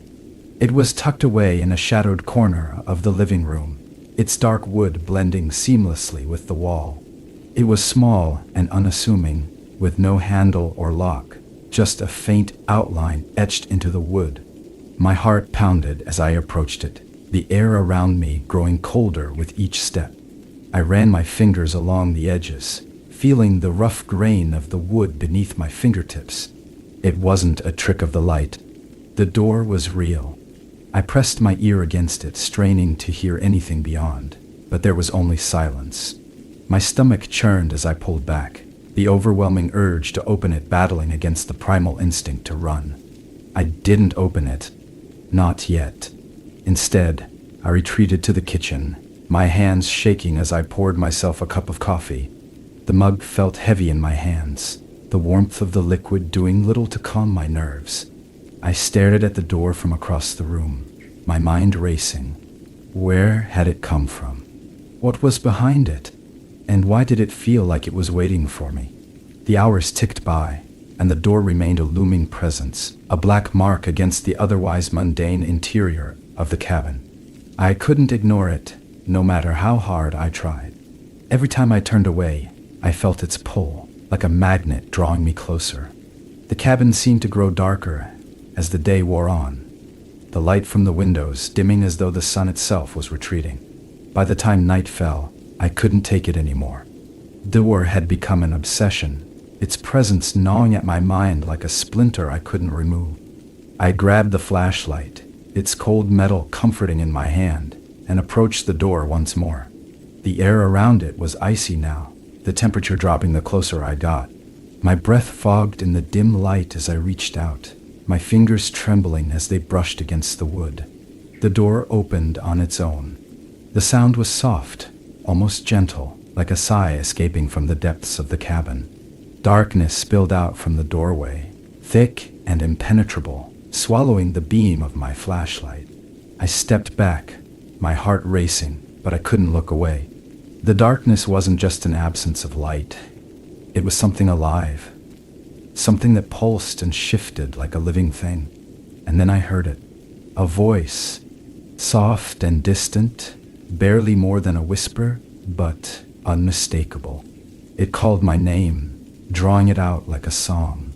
My knees buckled, and I gripped the edge of the table for support, my breath coming in shallow gasps. The voice was familiar, achingly so, but I couldn't place it.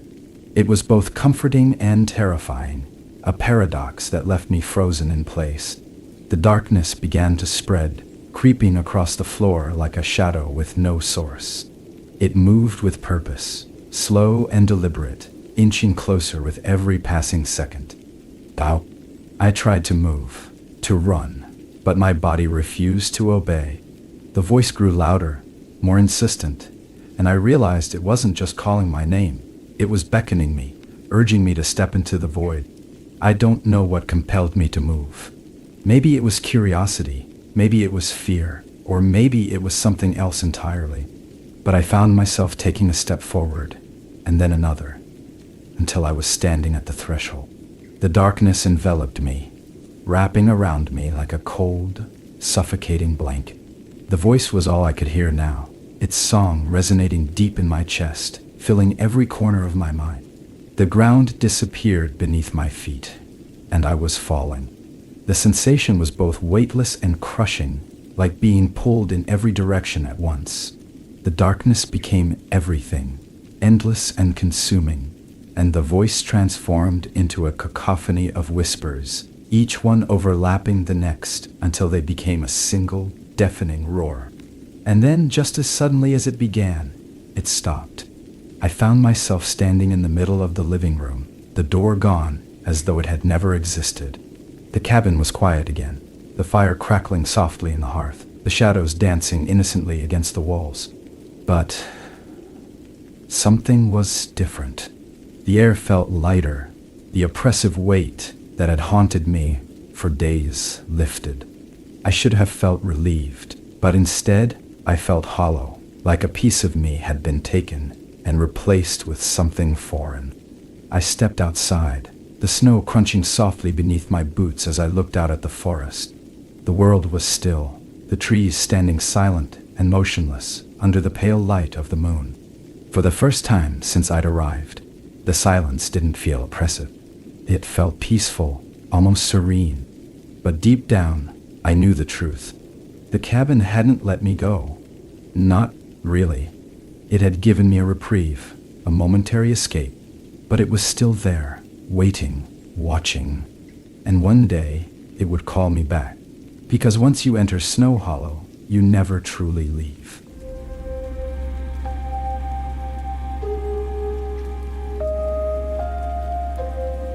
I can't stop thinking about that auction. Every time I close my eyes, I see it. The dimly lit room, the faint smell of dust and aged wood, and the way the air felt heavier as the bidding began. It was supposed to be a simple trip. I wasn't looking for anything specific, just a way to pass the time in that quiet little Pennsylvania town. Christmas was approaching, and the auction house promised a collection of vintage holiday treasures. I thought I might find a quaint ornament or two, something to add a bit of character to my plain artificial tree. But then I saw the box. It was near the back of the room, tucked away on a shelf like it didn't belong there. A plain wooden crate with edges worn smooth by time.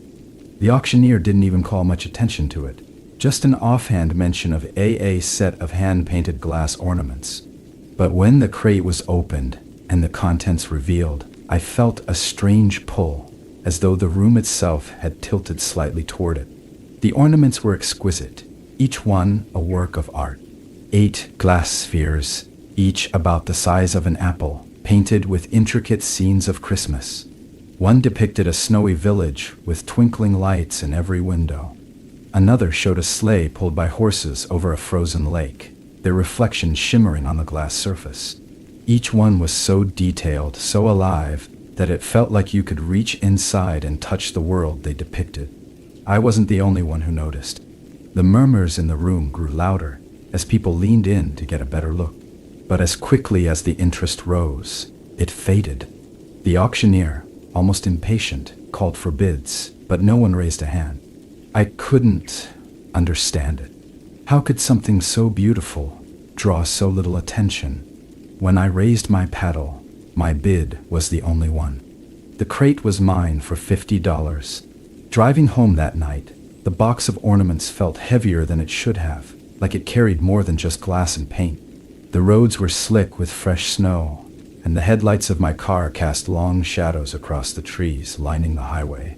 I told myself the unease I felt was nothing more than the isolation of the moment, the quiet road, the weight of the sky pressing down, the endless white of the snow swallowing everything. But deep down, I knew it was something else. When I got home, I carried the crate into the living room and set it carefully on the coffee table. My artificial tree stood in the corner, already strung with lights and tinsel, but it felt incomplete. These ornaments would change that. I pulled out the first one, the glass cool and smooth in my hand. Up close, the details were even more stunning. Tiny brushstrokes created the illusion of movement, as if the snow in the painted village was still falling, as if the sleigh was mid-gallop. I hung it on the tree, and for the first time, it felt like Christmas. One by one, I added the ornaments to the tree, each one more captivating than the last. By the time I finished, the room felt transformed. The lights reflected off the glass spheres, casting faint patterns on the walls. It was beautiful, but there was something unsettling about it too. The tree looked alive, almost, like it was watching me as much as I was watching it. That night, I dreamed of snow. Not the soft, serene kind that blankets the ground on a quiet morning, but a suffocating blizzard, the kind that robs the world of sound and sight. I was standing in the middle of a frozen field, the wind howling around me, carrying whispers I couldn't quite make out. Ahead of me, through the storm, I saw faint lights, a village just like the one painted on the ornament. The whispers grew louder as I stepped closer, the wind pushing against me, and then I woke up, drenched in sweat despite the chill in the air.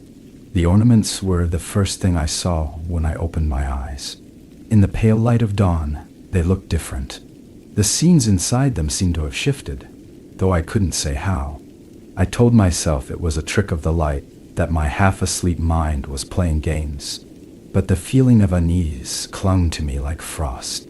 Over the next few days, the dreams continued, growing more vivid and more unsettling.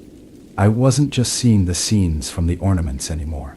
I was inside them, walking through the snowy village, hearing the crunch of ice beneath my feet, riding in the sleigh, the horse's breath steaming in the cold air. And always, there were whispers, faint, distorted voices that seemed to come from everywhere and nowhere. During the day, I couldn't shake the feeling that something was off. The ornaments seemed to change subtly each time I looked at them. A window in the painted village that had been dark was now lit. The figure of a horse in the sleigh scene had shifted, its head turned to look directly at me. I told myself it was my imagination, that I was reading too much into the details. But deep down, I knew something wasn't right. The breaking point came one evening as I was sitting in the living room, staring at the tree. The lights were dim, casting soft shadows across the room. I wasn't paying attention at first, lost in my thoughts, but then I noticed it, movement. It was subtle, almost imperceptible, but it was there. The painted scenes inside the ornaments weren't still. The snow was falling in the village. The horses were moving, their hooves kicking up tiny sprays of white. And then, in the reflection of the glass, I saw a face. Not my own. I froze, my breath catching in my throat. The face was gone as quickly as it had appeared, but the memory of it lingered. It wasn't just a face, it was watching me, studying me, and for the first time I felt truly afraid. I tried to convince myself it was nothing, a trick of the light, an overactive imagination. But as I climbed into bed that night, the unease followed me, settling over me like a weight. The whispers in my dreams grew louder, more insistent, and when I woke in the middle of the night, I could still hear them, faint and distant, coming from the direction of the living room. And then I realized the whispers weren't just in my dreams anymore. The whispers stayed with me, following me into the daylight, like a shadow I couldn't escape. I spent the morning convincing myself it had been a lingering fragment of a dream, an auditory hallucination caused by stress or exhaustion. But the explanation felt hollow. My mind kept circling back to the ornaments. The way the scene shifted when I wasn't looking. The movement I thought I'd seen. That face reflected in the glass. The unease simmered just beneath the surface as I went about my day, a constant undercurrent that I couldn't quite push away. I avoided the living room as much as I could, keeping the door closed as if that might somehow contain the growing strangeness. But the pull of the tree and its ornaments was relentless. Every time I passed the door, I felt the weight of their presence, like they were waiting for me to return. By late afternoon, curiosity, or maybe something else, got the better of me. I opened the door slowly, my heart pounding, and stepped into the room. The tree stood exactly as I'd left it, the ornaments glinting faintly in the dim light. The air felt heavier in here, colder, and I shivered as I moved closer.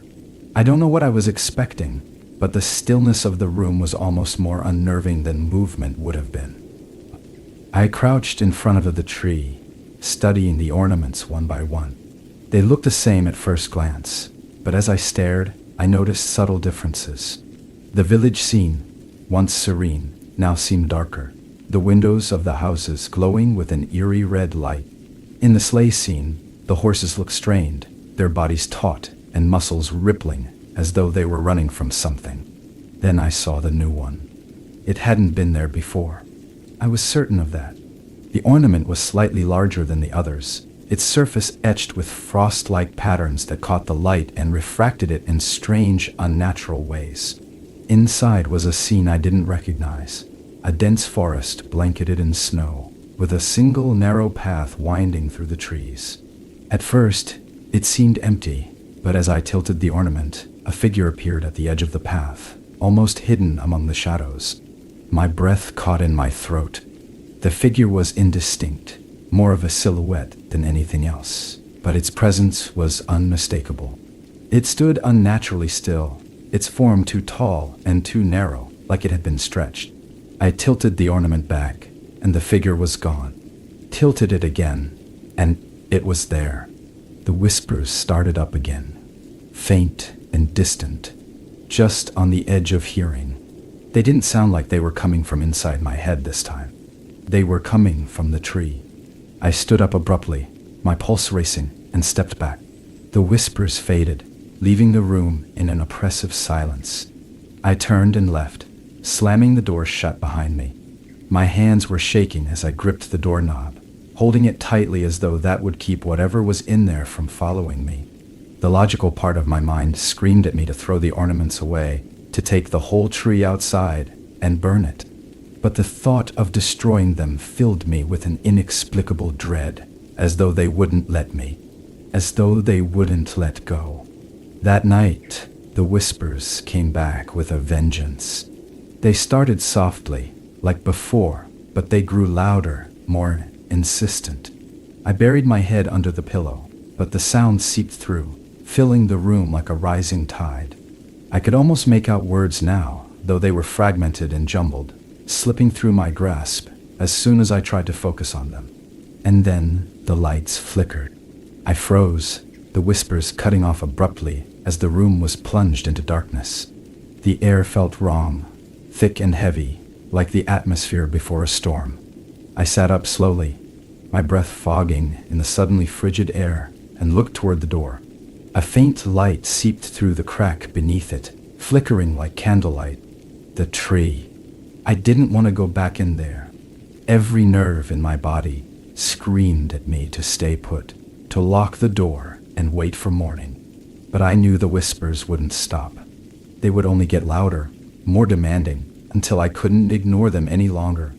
My legs felt like lead as I forced myself out of bed, each step toward the living room door heavier than the last.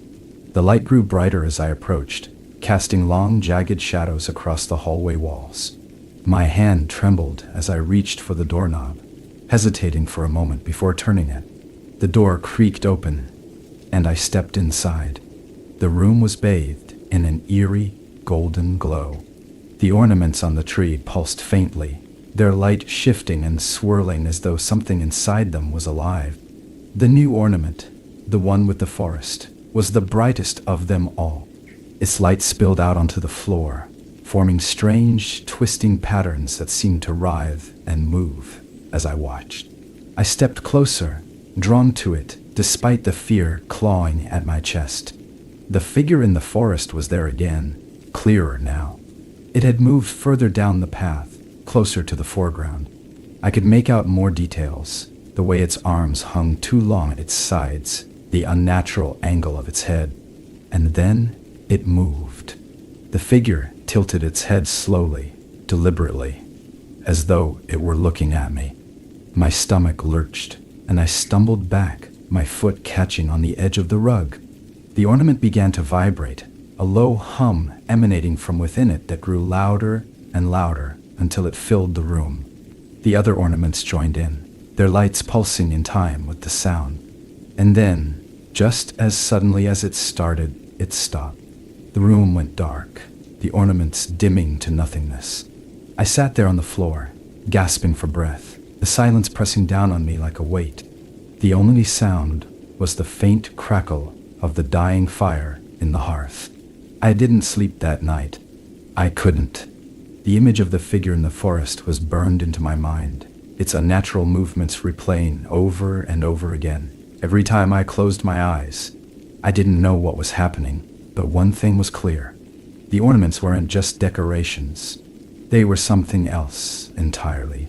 And whatever they were, they had brought something with them. The next morning, the house felt different. The air was thick, heavy in a way that made it hard to breathe, and the silence that had once felt peaceful now carried an edge of menace. I avoided the living room as long as I could, lingering in the kitchen over a cup of coffee that went cold in my hands. But I couldn't ignore the pull. It was as though the tree, or perhaps the ornaments, demanded my attention. When I finally opened the door to the living room, my breath caught. The tree stood exactly where I'd left it, but the ornaments, they'd changed again. The village scene was darker now, the houses no longer glowing with light. Their windows were blackened, and smoke rose faintly from chimneys that hadn't been there the night before. The sleigh ornament showed the horses mid-stride, their heads twisted back as though looking behind them in fear. And then there was the forest ornament. The figure was gone. I leaned in closer, my pulse quickening as I turned the ornament in my hands. The snowy path was empty, the dense trees on either side casting jagged shadows across the painted snow. But something about the scene felt wrong. The shadows were deeper now, stretching further across the path, almost as if they were reaching for something or someone. As I turned the ornament back to hang it on the tree, a faint sound broke the silence. It was soft, barely audible at first, but unmistakable, the crunch of footsteps on snow. I froze, my hand hovering mid-air as the sound grew louder, closer. It wasn't coming from outside. It was coming from the ornament. I stared at it, my heart pounding, as the footsteps stopped. The silence that followed was deafening, the air charged with a tension that made my skin crawl. And then, faintly, a new sound emerged, breathing. Deep, slow, deliberate. I dropped the ornament, and it swung on its hook, spinning wildly before coming to a stop. The sound stopped with it. I backed away from the tree, my hands trembling. The room felt colder now, the air biting against my skin even though the fire in the hearth was still burning. I grabbed the poker, the cold metal reassuring in my grip, and stood there for what felt like hours, watching the tree. But nothing happened. The ornaments stayed still, their scenes frozen in place. By the time the sun began to set, I was exhausted, but I couldn't bring myself to leave the room. Something was wrong with the ornaments. I knew that now, but I didn't know what to do about it. Destroying them felt dangerous, as though it might provoke whatever force they contained. Leaving them felt even worse. The shadows in the room grew longer as the light faded, and the tree seemed to loom larger, its branches casting strange shapes across the walls. The ornaments began to glow faintly again, their light pulsing in time with the flicker of the fire. I tried to convince myself it was just a trick of the light, but deep down, I knew better. And then the hum started. It was low at first, barely more than a vibration in the air, but it grew steadily louder, resonating deep in my chest. The ornaments glowed brighter, their light spilling out onto the floor in strange, twisting patterns. The hum became a whisper, then a murmur, then a chorus of voices, overlapping and distorted, rising and falling like a twisted melody. I clutched the poker tightly, my knuckles white as the room seemed to tilt and warp around me. The voices grew louder, more insistent, and I could almost make out words now, fragments of sentences, names, pleas for help. The ornaments on the tree began to shift, their scenes coming to life.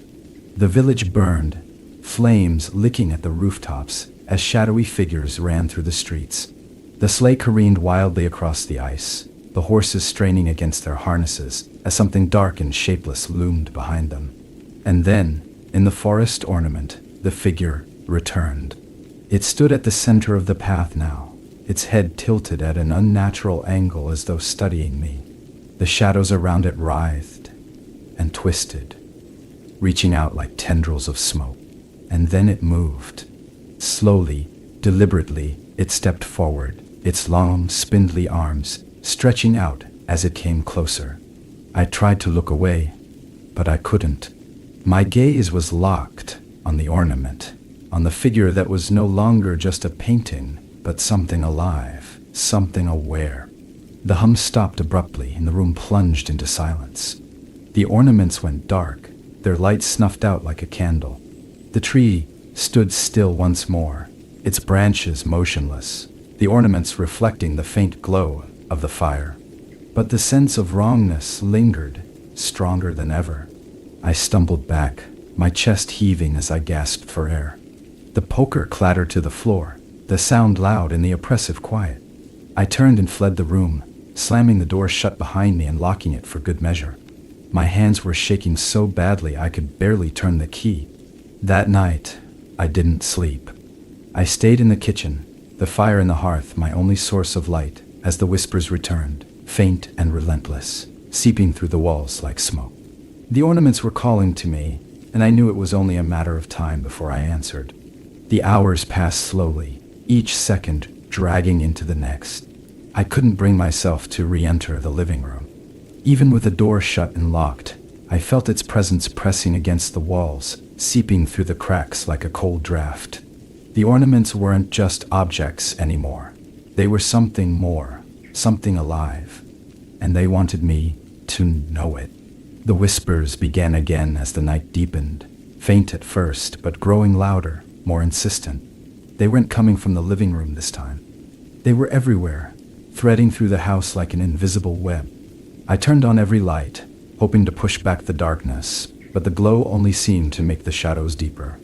The air felt heavy, thick with something I couldn't name, and every creak of the floorboards sent a fresh wave of dread coursing through me. I tried to distract myself, pacing the kitchen and fiddling with objects on the counter, but my thoughts always circled back to the tree. I imagined the ornaments glowing faintly in the dark, their painted scenes shifting and twisting, reshaping themselves into something new. I imagined the figure in the forest, stepping closer, its long limbs reaching out, its head tilting at that unnatural angle. And then I realized I didn't have to imagine it. I could feel it. The realization hit me like a punch to the chest. The figure wasn't confined to the ornament anymore. It was here, somewhere in the house. I froze, every muscle in my body locking up as I strained to listen. The whispers had stopped, replaced by a soft, rhythmic sound, footsteps. They were slow, deliberate, echoing faintly as they moved through the house. My heart pounded in my ears, drowning out everything else as the sound grew louder, closer. I grabbed the fireplace poker from where I'd left it on the kitchen counter, clutching it tightly as I backed into a corner.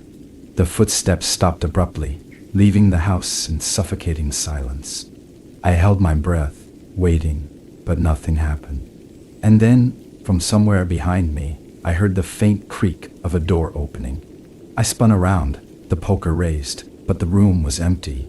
The door to the living room, however, was ajar. The lock I turned so carefully was undone. The door cracked open just enough to reveal the faint glow of the ornaments inside. My body moved before my mind could catch up, driven by some mixture of terror and compulsion. I stepped toward the door, the poker shaking in my grip as I pushed it open. The living room was bathed in an unnatural light, the ornaments glowing brighter than ever before. Their light pulsed in time with the pounding of my heart, casting strange, shifting patterns across the walls and ceiling.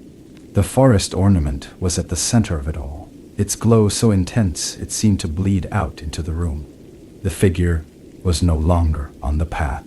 It stood at the very edge of the glass, its elongated form pressed against the curve of the ornament, as though it were trying to escape. Its head tilted sharply, and though it had no eyes, I could feel its gaze boring into me, heavy and unrelenting. I tried to back away, but my feet wouldn't move. The air in the room felt like water, thick and heavy, pressing against my chest and making it hard to breathe. The whispers started again, louder this time, overlapping in a cacophony of voices that filled my head. They were everywhere, inside and outside, rising to a deafening crescendo as the figure in the ornament began to move. It pressed against the glass, its form distorting as though the ornament were a barrier it was trying to break through. Cracks appeared in the surface, spiderwebbing out from where its long fingers touched. The hum that had been building in the room became a roar, vibrating through my chest and rattling the walls. I wanted to scream, to run, but I was frozen in place, trapped by the weight of its gaze. With a sound like shattering ice, the ornament burst. The light flared blindingly bright, and then everything went dark. When I opened my eyes, I was lying on the floor. The room was silent again, the air still and cold. The tree stood dark and lifeless, the ornaments dull and motionless, as though whatever had animated them had drained away. I pushed myself to my feet, every muscle in my body trembling, and looked around. The forest ornament was gone, reduced to a pile of shattered glass and frost-like dust on the floor. For a brief moment, I thought it was over, that whatever had been inside the ornaments was gone. But then I saw it, a shadow in the corner of the room, just barely visible in the dim light.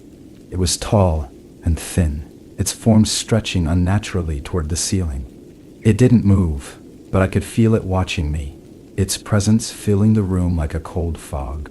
I stumbled back, nearly tripping over the edge of the rug, and bolted for the kitchen. The house felt smaller now, the walls pressing in, the shadows stretching and shifting in ways that made no sense. I locked myself in the pantry, the only place that felt safe, and sat there in the dark, clutching the poker like a lifeline. The whispers came back, faint and distorted, threading through the cracks in the walls. They weren't coming from the ornaments anymore. They were coming from the shadow. The pantry was small and claustrophobic, its walls lined with shelves of canned goods and boxes of old Christmas decorations I hadn't yet unpacked. I sat on the floor, the cold tile pressing against my legs, clutching the fireplace poker like it was the only thing tethering me to reality. The air felt dense, heavy with a presence I couldn't see but could feel pressing in from all sides. The whispers were faint now, a distant murmur, threading through the silence. They seemed to come from everywhere and nowhere at once, a low, steady hum that vibrated in my chest. My breath came in shallow gasps, and I fought the overwhelming urge to bolt, to fling open the door and run. But where would I go? The house was no longer mine. It belonged to something else. The faint glow from the crack beneath the pantry door flickered, and I froze. It wasn't the steady, warm light of the kitchen. This light was colder, sharper, tinged with a pale, otherworldly blue. Shadows danced in the thin beam, twisting and writhing as though alive. I pressed myself further into the corner, my fingers tightening around the poker. The light grew brighter, spilling into the pantry through every crack and seam. I clenched my eyes shut, willing it to stop, to leave me alone, but the air around me seemed to hum with anticipation. And then the whispers stopped. The silence that followed was absolute. I could no longer hear the faint rustle of the wind outside, the creaks of the old house, or even the sound of my own breathing. It was as though the world had been muted, reduced to a void of stillness. My chest tightened, panic clawing at my throat as I opened my eyes. The pantry door was open. I hadn't heard it move, hadn't felt the shift of air that should have accompanied it. But there it was, swinging gently, the faint light from the kitchen spilling into the small space. I stared at the doorway, my heart hammering so loudly I thought it might drown out the whispers if they returned. But the house remained silent. Slowly, shakily, I rose to my feet. The poker felt useless in my hand, a laughable defense against whatever was out there, but I couldn't bring myself to let it go. I stepped forward, my body trembling as I moved toward the open doorway. The light from the kitchen had dimmed, the once familiar room now cast in long, distorted shadows. And then I saw it. The shadow stood in the center of the room, its form stretched impossibly tall, its limbs elongated and angular. It didn't move, but I could feel its presence like a weight pressing against my chest. My legs buckled, and I clung to the doorframe for support, my breath coming in shallow gasps as I stared at it. The figure tilted its head, the movement slow and deliberate. Its form shifted slightly, as though it were leaning closer, and for a brief, terrifying moment, I thought it might step forward. But instead, it raised one long, spindly arm and pointed. My gaze followed its gesture, and my stomach dropped. The ornaments were no longer on the tree. They were on the floor, arranged in a perfect circle at the shadow's feet. Each one glowed faintly, their light pulsing in time with the dull hum that had returned to the air. The forest ornament sat at the center, its glass cracked but still intact. The shadow's arm lowered, and the hum grew louder, resonating through the house. The light from the ornaments began to swirl, their glow stretching outward until it filled the room. I stumbled back, shielding my eyes as the light grew brighter, more intense, and the hum rose to a deafening roar. And then everything went dark. When I opened my eyes, the house was gone. I was standing in the middle of a forest, the air cold and sharp against my skin. Snow blanketed the ground, muffling the sound of my footsteps as I turned in a slow circle, trying to make sense of what had happened. The trees loomed overhead, their branches stretching out like skeletal arms, and the sky above was a swirling void of gray and white. In the distance, I saw a light. It flickered faintly, like a candle struggling against the wind, and I felt an inexplicable pull toward it. My legs moved on their own, carrying me through the snow, the cold biting at my exposed skin. The closer I got, the brighter the light grew, until it resolved into a small glowing orb. It was the forest ornament. It lay half buried in the snow, its surface frosted over, but still glowing faintly. I reached for it, my hand trembling as my fingers brushed against the glass. The moment I touched it, the whispers returned, louder than ever, a cacophony of voices that filled my mind and drowned out everything else. I tried to pull away, but I couldn't. My hand was stuck, the frost spreading from the ornament to my skin, creeping up my arm and freezing me in place. The light grew brighter, blindingly so, and I felt the world tilt beneath me as the whispers reached a fever pitch. And then, just as suddenly as it had started, it stopped. I was back in the living room. The tree stood dark and lifeless, the ornaments gone, the shadow nowhere to be seen. The house was silent once more, but the air still felt heavy, charged with something I couldn't name. I staggered to my feet, my breath coming in ragged gasps as I looked around. Everything was exactly as it had been before, but I knew it wasn't over.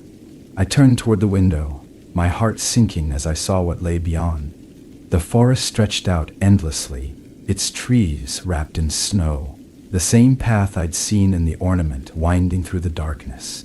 And standing at the edge of the clearing, watching me with its head tilted at that unnatural angle, was the shadow.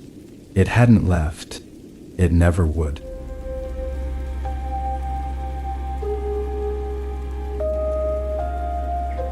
It started with the first snow. I remember watching the flakes drift lazily from the sky, each one catching the pale light of the late afternoon, as if they were tiny sparks falling from some unseen flame. It had been snowing for hours, a steady accumulation that blanketed everything in a quiet, pristine white. The world outside looked so peaceful, so perfect. But that's the thing about snow. It hides everything beneath it. The cabin was tucked away at the edge of the forest, a place I'd rented to escape the chaos of the season. I thought being surrounded by nature, by silence, would be a relief. No office parties, no obligatory small talk with distant relatives. Just me, the snow, and the kind of stillness that only exists in the heart of winter. It was supposed to be restorative, peaceful. But from the moment the snow began to fall, I couldn't shake the feeling that something was off. At first I thought it was just the isolation. The cabin was charming enough. Wood-paneled walls, a cozy fireplace, a single bedroom with a view of the woods. But the silence here was different. It wasn't the tranquil kind you might hope for. It was heavy, oppressive, the kind of silence that pressed against your ears and made your own breathing sound too loud. I told myself I was just being paranoid, that I wasn't used to being so far from the constant hum of the city. But the unease lingered, a faint prickle at the back of my neck that I couldn't ignore. I spent most of that first day settling in, unpacking my bags and decorating the small Christmas tree I'd brought with me. It was a sad little thing, barely taller than the coffee table, but I'd strung it with twinkling lights and a few ornaments to give the cabin a festive touch. By the time the sun dipped below the horizon, casting the world outside into a deep blue twilight, the tree was glowing softly in the corner, its lights reflecting off the frosted windows. That evening, as the snow piled up outside, I sat by the fire with a book in hand, trying to lose myself in the comfort of the moment. But my eyes kept drifting to the windows, to the pale glow of the snow outside. The fire crackled softly, the only sound in the room, but every so often, I thought I heard something else, a faint, rhythmic crunching, like footsteps in the snow. I told myself it was just the sound of branches shifting under the weight of the snow, or maybe an animal moving through the woods. But the sound persisted, faint but steady, and I couldn't help but feel like it was getting closer.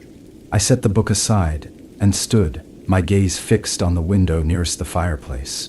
For a long moment, I saw nothing but the reflection of the room in the glass, the soft glow of the Christmas tree lights dancing faintly in the background. And then I saw it. A shadow moved, just at the edge of the clearing, barely visible through the falling snow. It was tall and angular, its shape indistinct, more suggestion than form. My breath hitched, and I leaned closer to the window, squinting to make sense of what I was seeing. But before I could focus, the shadow melted into the trees, swallowed by the darkness. I stood there for a long time, my breath fogging the glass, waiting for it to reappear. But the clearing remained empty, the snow falling steadily, erasing any trace of what I might have seen. I told myself it was nothing, a trick of the light, my eyes playing games with the shifting shadows. Still, I double-checked the locks on the door before going to bed that night. The unease followed me into my dreams. I dreamed of snow, endless and blinding, stretching out in every direction. In the dream, I was standing in the middle of a clearing, the trees surrounding me like a silent audience. The snow beneath my feet was unbroken, untouched, but I could feel something watching me. I turned, searching for the source of the feeling, but the trees were empty. And then, just as I began to think I was alone, I saw it, a dark figure standing at the edge of the clearing, half hidden by the shadows of the trees. I woke with a start. The image of the figure still burned into my mind. The room was dark, the fire in the hearth reduced to a faint glow of embers. For a moment, I thought I heard it again, the crunch of footsteps outside. But the sound was faint, almost imperceptible, and when I strained to listen, it was gone. Morning brought no relief. The snow had stopped sometime in the night, leaving the world outside transformed into a blinding expanse of white. I brewed a pot of coffee and stood by the window, staring out at the clearing. The scene was peaceful, beautiful even, but I couldn't shake the feeling that I was being watched. The hairs on the back of my neck stood on end, and I found myself scanning the tree line for any sign of movement. And then I saw them, footprints in the snow. They started just beyond the edge of the clearing, a single set of tracks leading toward the cabin. My breath caught as I followed their path with my eyes, my stomach tightening with every step they took. The tracks stopped just a few feet from the porch, and from where I stood, I couldn't see any sign of someone leaving. It was as if whoever, or whatever, had made them had simply disappeared. I threw on my coat and boots, the cold biting at my skin as I stepped outside to investigate. The air was still, unnaturally so, and the snow crunched loudly under my feet as I made my way to the tracks. Up close, they were even stranger. The prints were large, too large to be human, and the edges were sharp and defined, as though they'd been pressed into the snow with deliberate force. I followed them to the edge of the porch, my breath visible in the freezing air. The tracks stopped abruptly, leaving no sign of where the figure had gone. I turned in a slow circle, scanning the clearing and the tree line for any hint of movement, but the woods were silent, the snow undisturbed. The feeling of being watched returned, stronger now, and I couldn't shake the sense that something was standing just beyond my line of sight, hidden among the trees. I retreated back to the cabin, locking the door behind me and drawing the curtains. The warmth of the fire did little to chase away the chill that had settled in my bones. That night, I couldn't sleep. Every creak of the cabin, every whisper of wind outside, sent a fresh wave of unease through me. I lay in bed, staring at the ceiling, waiting for something to happen. And just as I began to drift off, I heard it again, the crunch of footsteps in the snow, louder this time, coming closer. And then they stopped, right outside my window. The footsteps haunted me.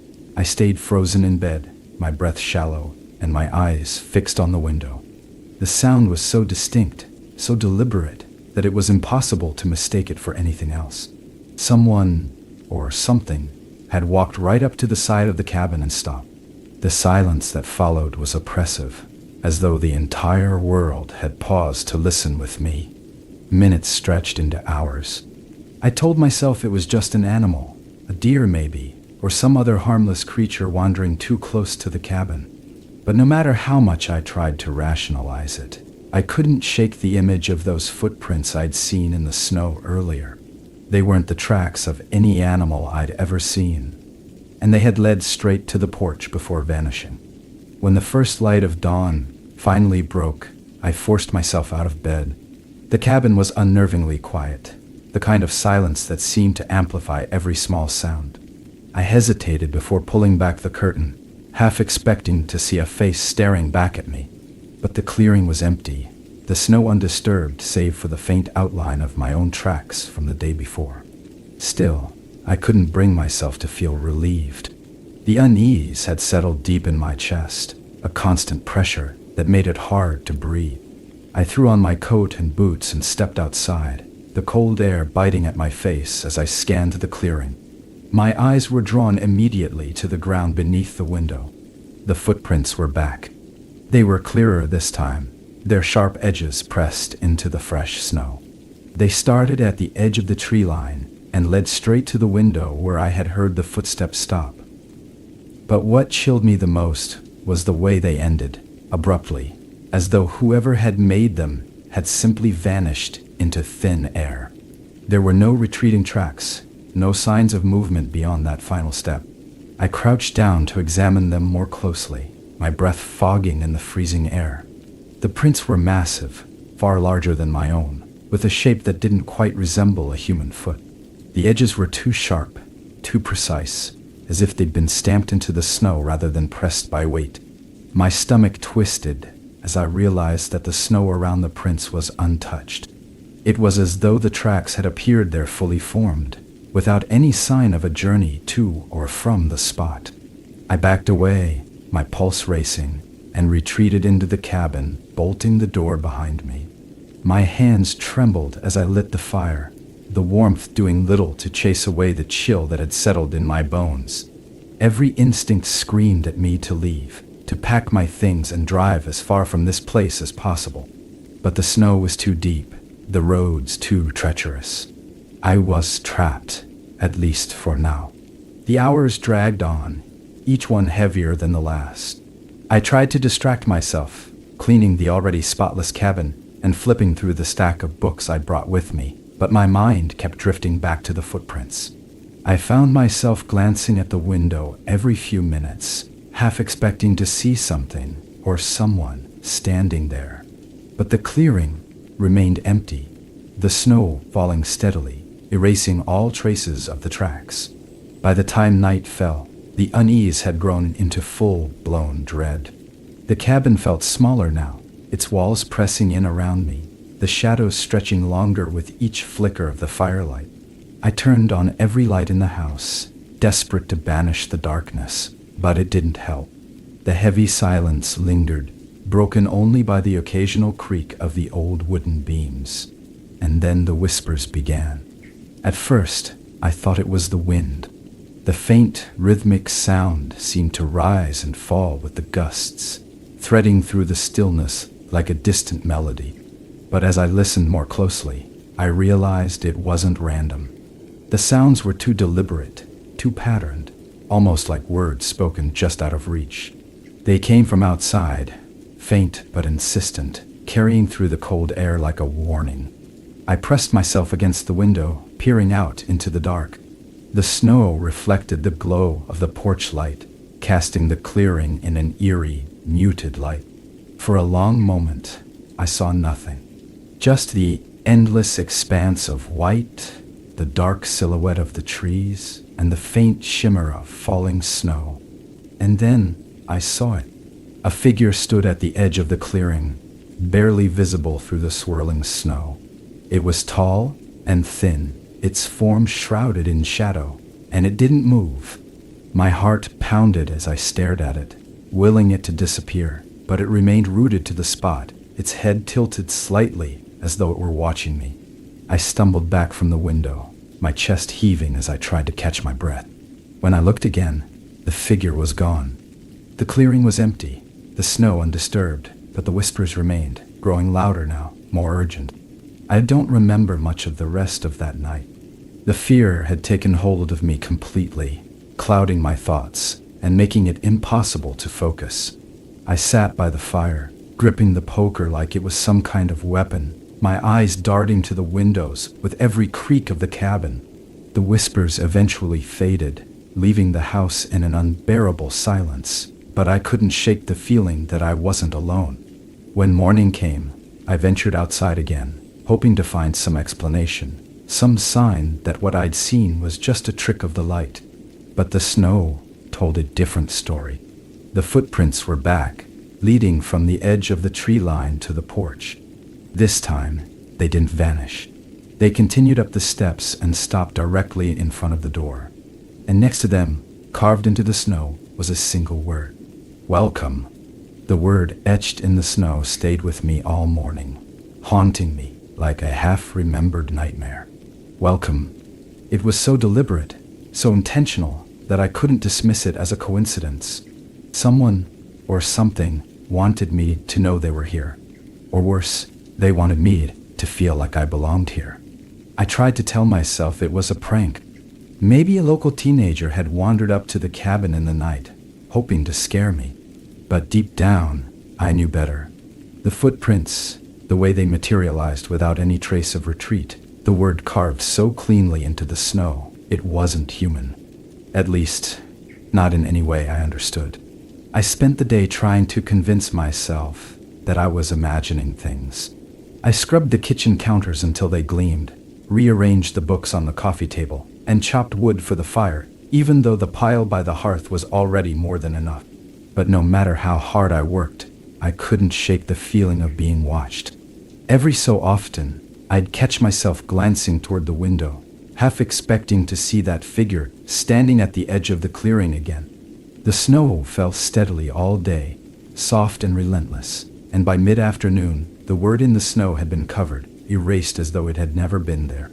But the memory of it lingered, as sharp and clear as the frost on the window panes. As the sun began to set, casting long shadows across the clearing, I decided to check the locks on the doors and windows one more time. The thought of another night in the cabin filled me with a deep, gnawing dread, but there was nowhere else to go. The roads were buried under feet of snow, and the nearest town was miles away. I was alone here, truly and completely, and I was beginning to wonder if that had been the point all along. The first sign that something was wrong came just after dusk. I was sitting by the fire, trying to lose myself in the pages of an old book, when I heard it again, the footsteps. They were faint at first, a soft crunching sound that seemed to echo through the stillness. I set the book down, my hands trembling, and strained to listen. The footsteps grew louder, more deliberate, and this time they didn't stop at the window. They moved around the cabin, circling it slowly, deliberately. My breath caught in my throat as I realized there were two sets of them now, moving in unison like some macabre dance. I grabbed the fireplace poker, clutching it tightly as I crept toward the window. The curtains were drawn, but a faint glow from the porch light illuminated the snow outside. For a moment, the footsteps stopped, and the silence was so thick I could hear the blood rushing in my ears. And then, from just outside the door, came a single, deliberate knock. It wasn't loud. In fact, it was almost polite, the kind of knock you might expect from a neighbor dropping by to borrow a cup of sugar. But in the suffocating stillness of the cabin, it was deafening. I froze, the poker heavy in my hands, and waited. Another knock followed, then another, each one soft and measured, as though whoever or whatever was outside had all the time in the world. I took a step toward the door, my heart pounding so loudly I thought it might drown out the sound of the knocks. But before I could reach it, the porch light flickered and went out. Darkness swallowed the room, and the knocking stopped. For a long moment, I stood there in the dark, my breath coming in shallow gasps. The fire behind me cast faint, flickering shadows across the walls, but it did little to push back the blackness pressing in from the windows. I listened, straining to hear any sound, but the night was silent once again. And then the whispers returned. They were louder this time, clearer, threading through the darkness like a thread being pulled taut. I couldn't make out the words, but the tone was unmistakable, insistent, beckoning. They seemed to come from everywhere at once, surrounding me, filling the cabin with their low, rhythmic cadence. I backed away from the door, my hands trembling, and retreated to the living room. The fire crackled softly, a small comfort in the oppressive silence that followed the whispers. I tried to tell myself it was over, that whatever had been outside was gone. But as I turned to head toward the bedroom, something caught my eye. The windows were covered in frost, their surfaces glistening faintly in the firelight. At first, I thought it was just the cold, the natural result of the temperature dropping outside. But as I moved closer, I realized the frost wasn't random. It had formed patterns, intricate and deliberate, spreading across the glass like vein. And in the center of each pane, etched into the frost with unsettling precision, was a single word: come. My legs buckled, and I gripped the edge of the couch for support, my pulse hammering in my ears. I didn't know what to do, where to go. The cabin that had once felt like a sanctuary now felt like a trap, its walls closing in around me. I could feel the weight of something unseen pressing against the windows, the door, the very air I was breathing. It wanted me to leave, to step outside into the snow and the dark. But I couldn't. I wouldn't. Instead, I stoked the fire until it roared, its warmth filling the room and pushing back the shadows. I sat there for hours, my back to the windows, refusing to look at the frost-covered glass. The whispers faded eventually, replaced by the faint crackle of the flames and the distant howl of the wind. But even in the silence, I could feel it. The presence just beyond the door, waiting for me to make my move. And deep down, I knew it wouldn't wait forever. The frost on the windows didn't melt. No matter how fiercely the fire burned, the words stayed etched into the glass, their jagged edges shimmering faintly in the dim light. Come. The words stared back at me like an unspoken command, its presence as cold and invasive as the chill that had seeped into my bones. I didn't sleep that night. How could I? The whispers were gone, replaced by a silence so heavy it felt unnatural, as though the cabin itself was holding its breath. I sat by the fire, the poker gripped tightly in my hands, and stared into the flickering flames, trying to ground myself in their warmth and light. But no matter how much I focused on the fire, I couldn't shake the feeling of being watched. The hours stretched on, each one longer than the last. The shadows in the room seemed to shift and writhe in the corners of my vision, moving in ways that didn't align with the flicker of the flames. I told myself it was just my mind playing tricks on me, a byproduct of exhaustion and fear. But the feeling didn't go away. If anything, it grew stronger, more oppressive, until I was sure that if I turned around, I would see something standing there, waiting for me. When dawn finally broke, the light brought no comfort. The snow outside had stopped, leaving the clearing bathed in an eerie pale glow.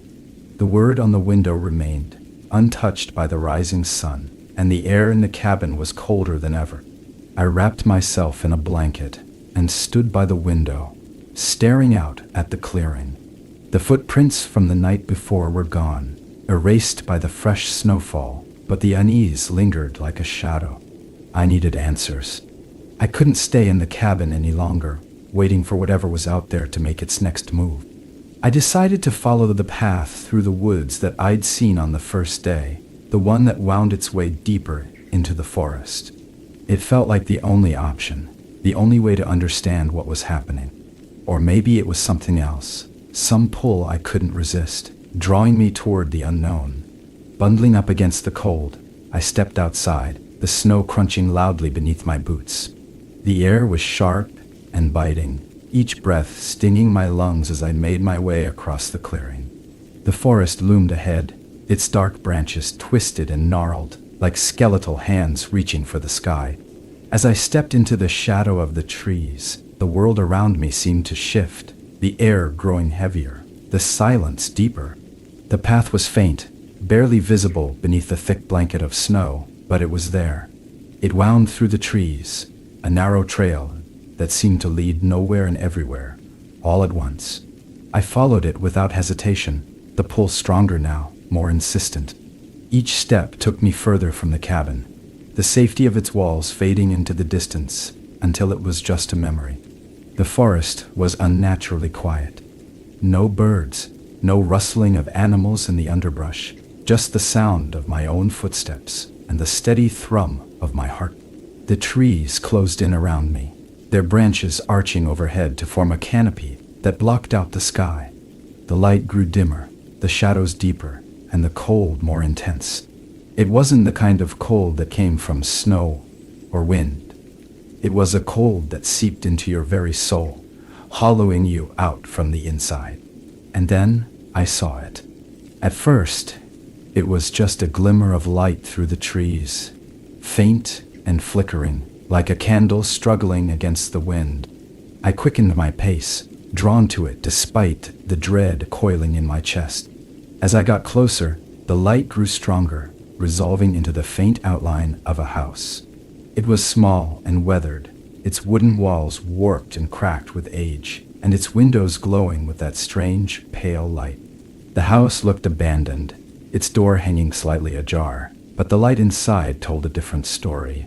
I hesitated at the edge of the clearing, my breath fogging in the icy air as I studied the house. It felt wrong, its presence in the middle of the forest as unnatural as the footprints that had led me here. But I couldn't turn back now. The pull was too strong.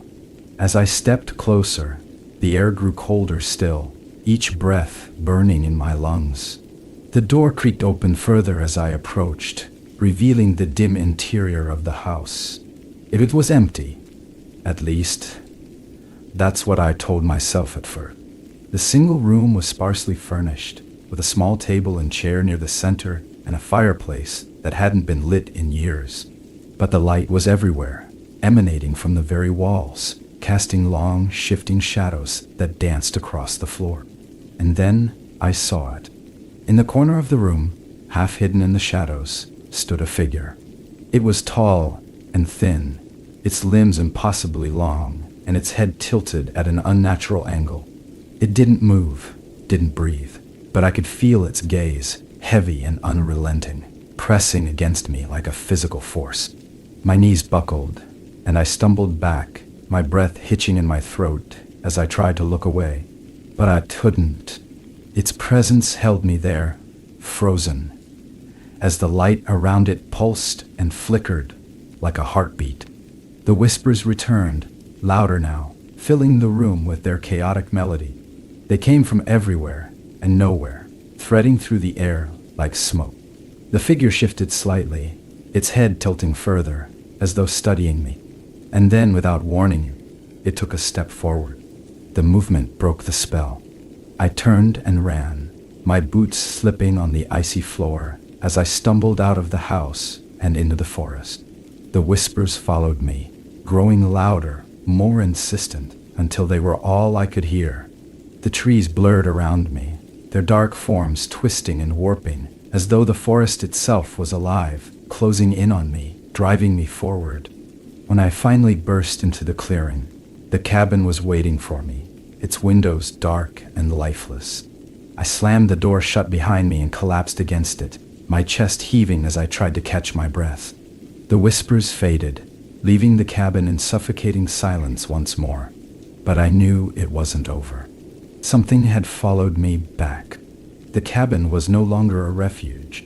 Its walls, once warm and familiar, now felt like a trap, their dark wood pressing in on me from all sides. The air inside was heavy, oppressive, as though something unseen was crowding the space, waiting for me to break. I tried to steady my breathing, clutching the fireplace poker as if it could protect me, but the truth was, I felt utterly defenseless. The whispers were gone, replaced by a silence so deep it seemed to hum in my ears. But I could feel it, the presence. It was here now, inside with me, though I couldn't see it. My eyes darted to the corners of the room, the spaces where the firelight didn't reach, half expecting to see the figure emerge from the shadows. But the corners remained empty, their darkness undisturbed. I moved to the window, my breath fogging the glass as I peered out into the clearing. The snow was untouched, its surface glinting faintly in the moonlight. But the forest beyond was different. The trees, once still and silent, now seemed to shift and sway, their dark forms twisting unnaturally against the night sky. It was as if the forest itself was alive, watching, waiting. And then I saw them. Footprints. They stretched across the clearing, starting at the edge of the forest and leading directly to the cabin. My chest tightened as I followed their path with my eyes, my stomach sinking when I realized where they ended, just outside the door. My door. The knob rattled. It was subtle at first, a faint vibration that might have been mistaken for the wind. But it grew stronger, more deliberate, until the entire door shook in its frame. I backed away, the poker trembling in my hand, my heart pounding so loudly I could barely hear the sound of the latch clicking open. The door didn't swing wide. It didn't need to. The gap that formed was enough to let the cold rush in, a sharp, biting chill that carried the faintest hint of decay. The darkness beyond the threshold was impenetrable, a void that seemed to stretch endlessly into nothingness. And then, from that darkness, it stepped inside. The figure was taller than I remembered, its limbs impossibly long, its head tilted at an unnatural angle. It moved with a slow, deliberate grace, its steps barely making a sound against the wooden floor. The firelight flickered as it entered, casting jagged shadows across the walls that seemed to writhe and twist like living things. I couldn't move. My legs felt rooted to the floor, my body frozen in place as the figure turned its head toward me. It had no face, no features, just a blank expanse of shadow that seemed to drink in the light. And yet, I could feel its gaze, heavy and unrelenting, pressing against my chest like a physical weight. It raised one arm, its fingers impossibly long and sharp, and pointed. The motion was slow, deliberate, and when I followed its gesture, my blood turned to ice. The Christmas tree. The lights, which had been dark for hours, now glowed faintly, their soft colors pulsing in time with the pounding of my heart. The ornaments swayed gently, as though moved by an unseen breeze, their glass surfaces catching the firelight and refracting it into strange, shifting patterns. But it wasn't the tree itself that filled me with dread. It was what was beneath it.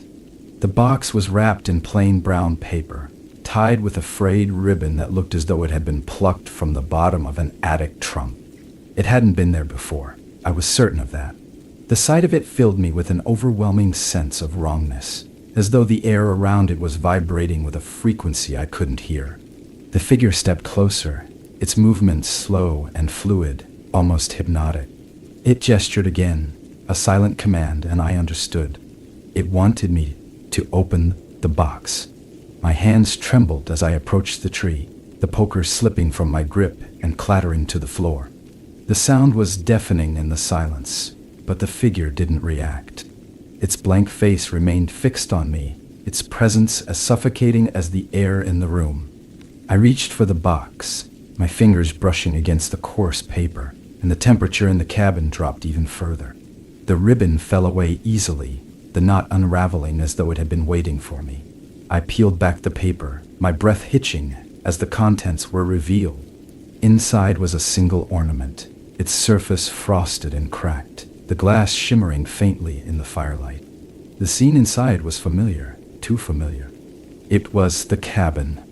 My cabin. The tiny replica was impossibly detailed, from the texture of the wooden walls to the faint glow of the fire visible through the windows. But it wasn't empty. Inside the miniature cabin, standing in the center of the room, was a tiny figure. Its limbs were long and spindly, its head tilted at that same unnatural angle, and its blank face was turned toward me. I dropped the box, the ornament rolling across the floor, and coming to a stop at the figure's feet. The fire roared suddenly, its flames flaring high and casting the room in a harsh, flickering light. The shadows on the walls twisted violently, their shapes no longer matching the objects that cast them. And then, one by one, the lights on the Christmas tree went out. The last thing I saw before the room was plunged into darkness was the figure stepping closer, its outstretched hand reaching for me. I don't remember much after that. Just flashes, a cold so intense it felt like my skin was burning, the sound of shattering glass, and the faint echo of the whispers, now distant and distorted, as though they were coming from somewhere far away. When I opened my eyes, I wasn't in the cabin anymore. I was outside, standing in the snow, the forest stretching out around me in every direction. The cabin was gone, its warm light replaced by an endless expanse of white and shadow. And in the distance, just barely visible through the swirling snow, was the figure. It stood motionless at the edge of the horizon, its head tilted as though waiting for me to follow. I'm still here. I don't know how long it's been.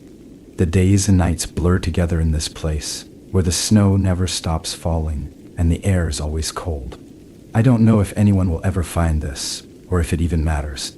All I know is that the figure is still watching, still waiting, and deep down, I know it always will be.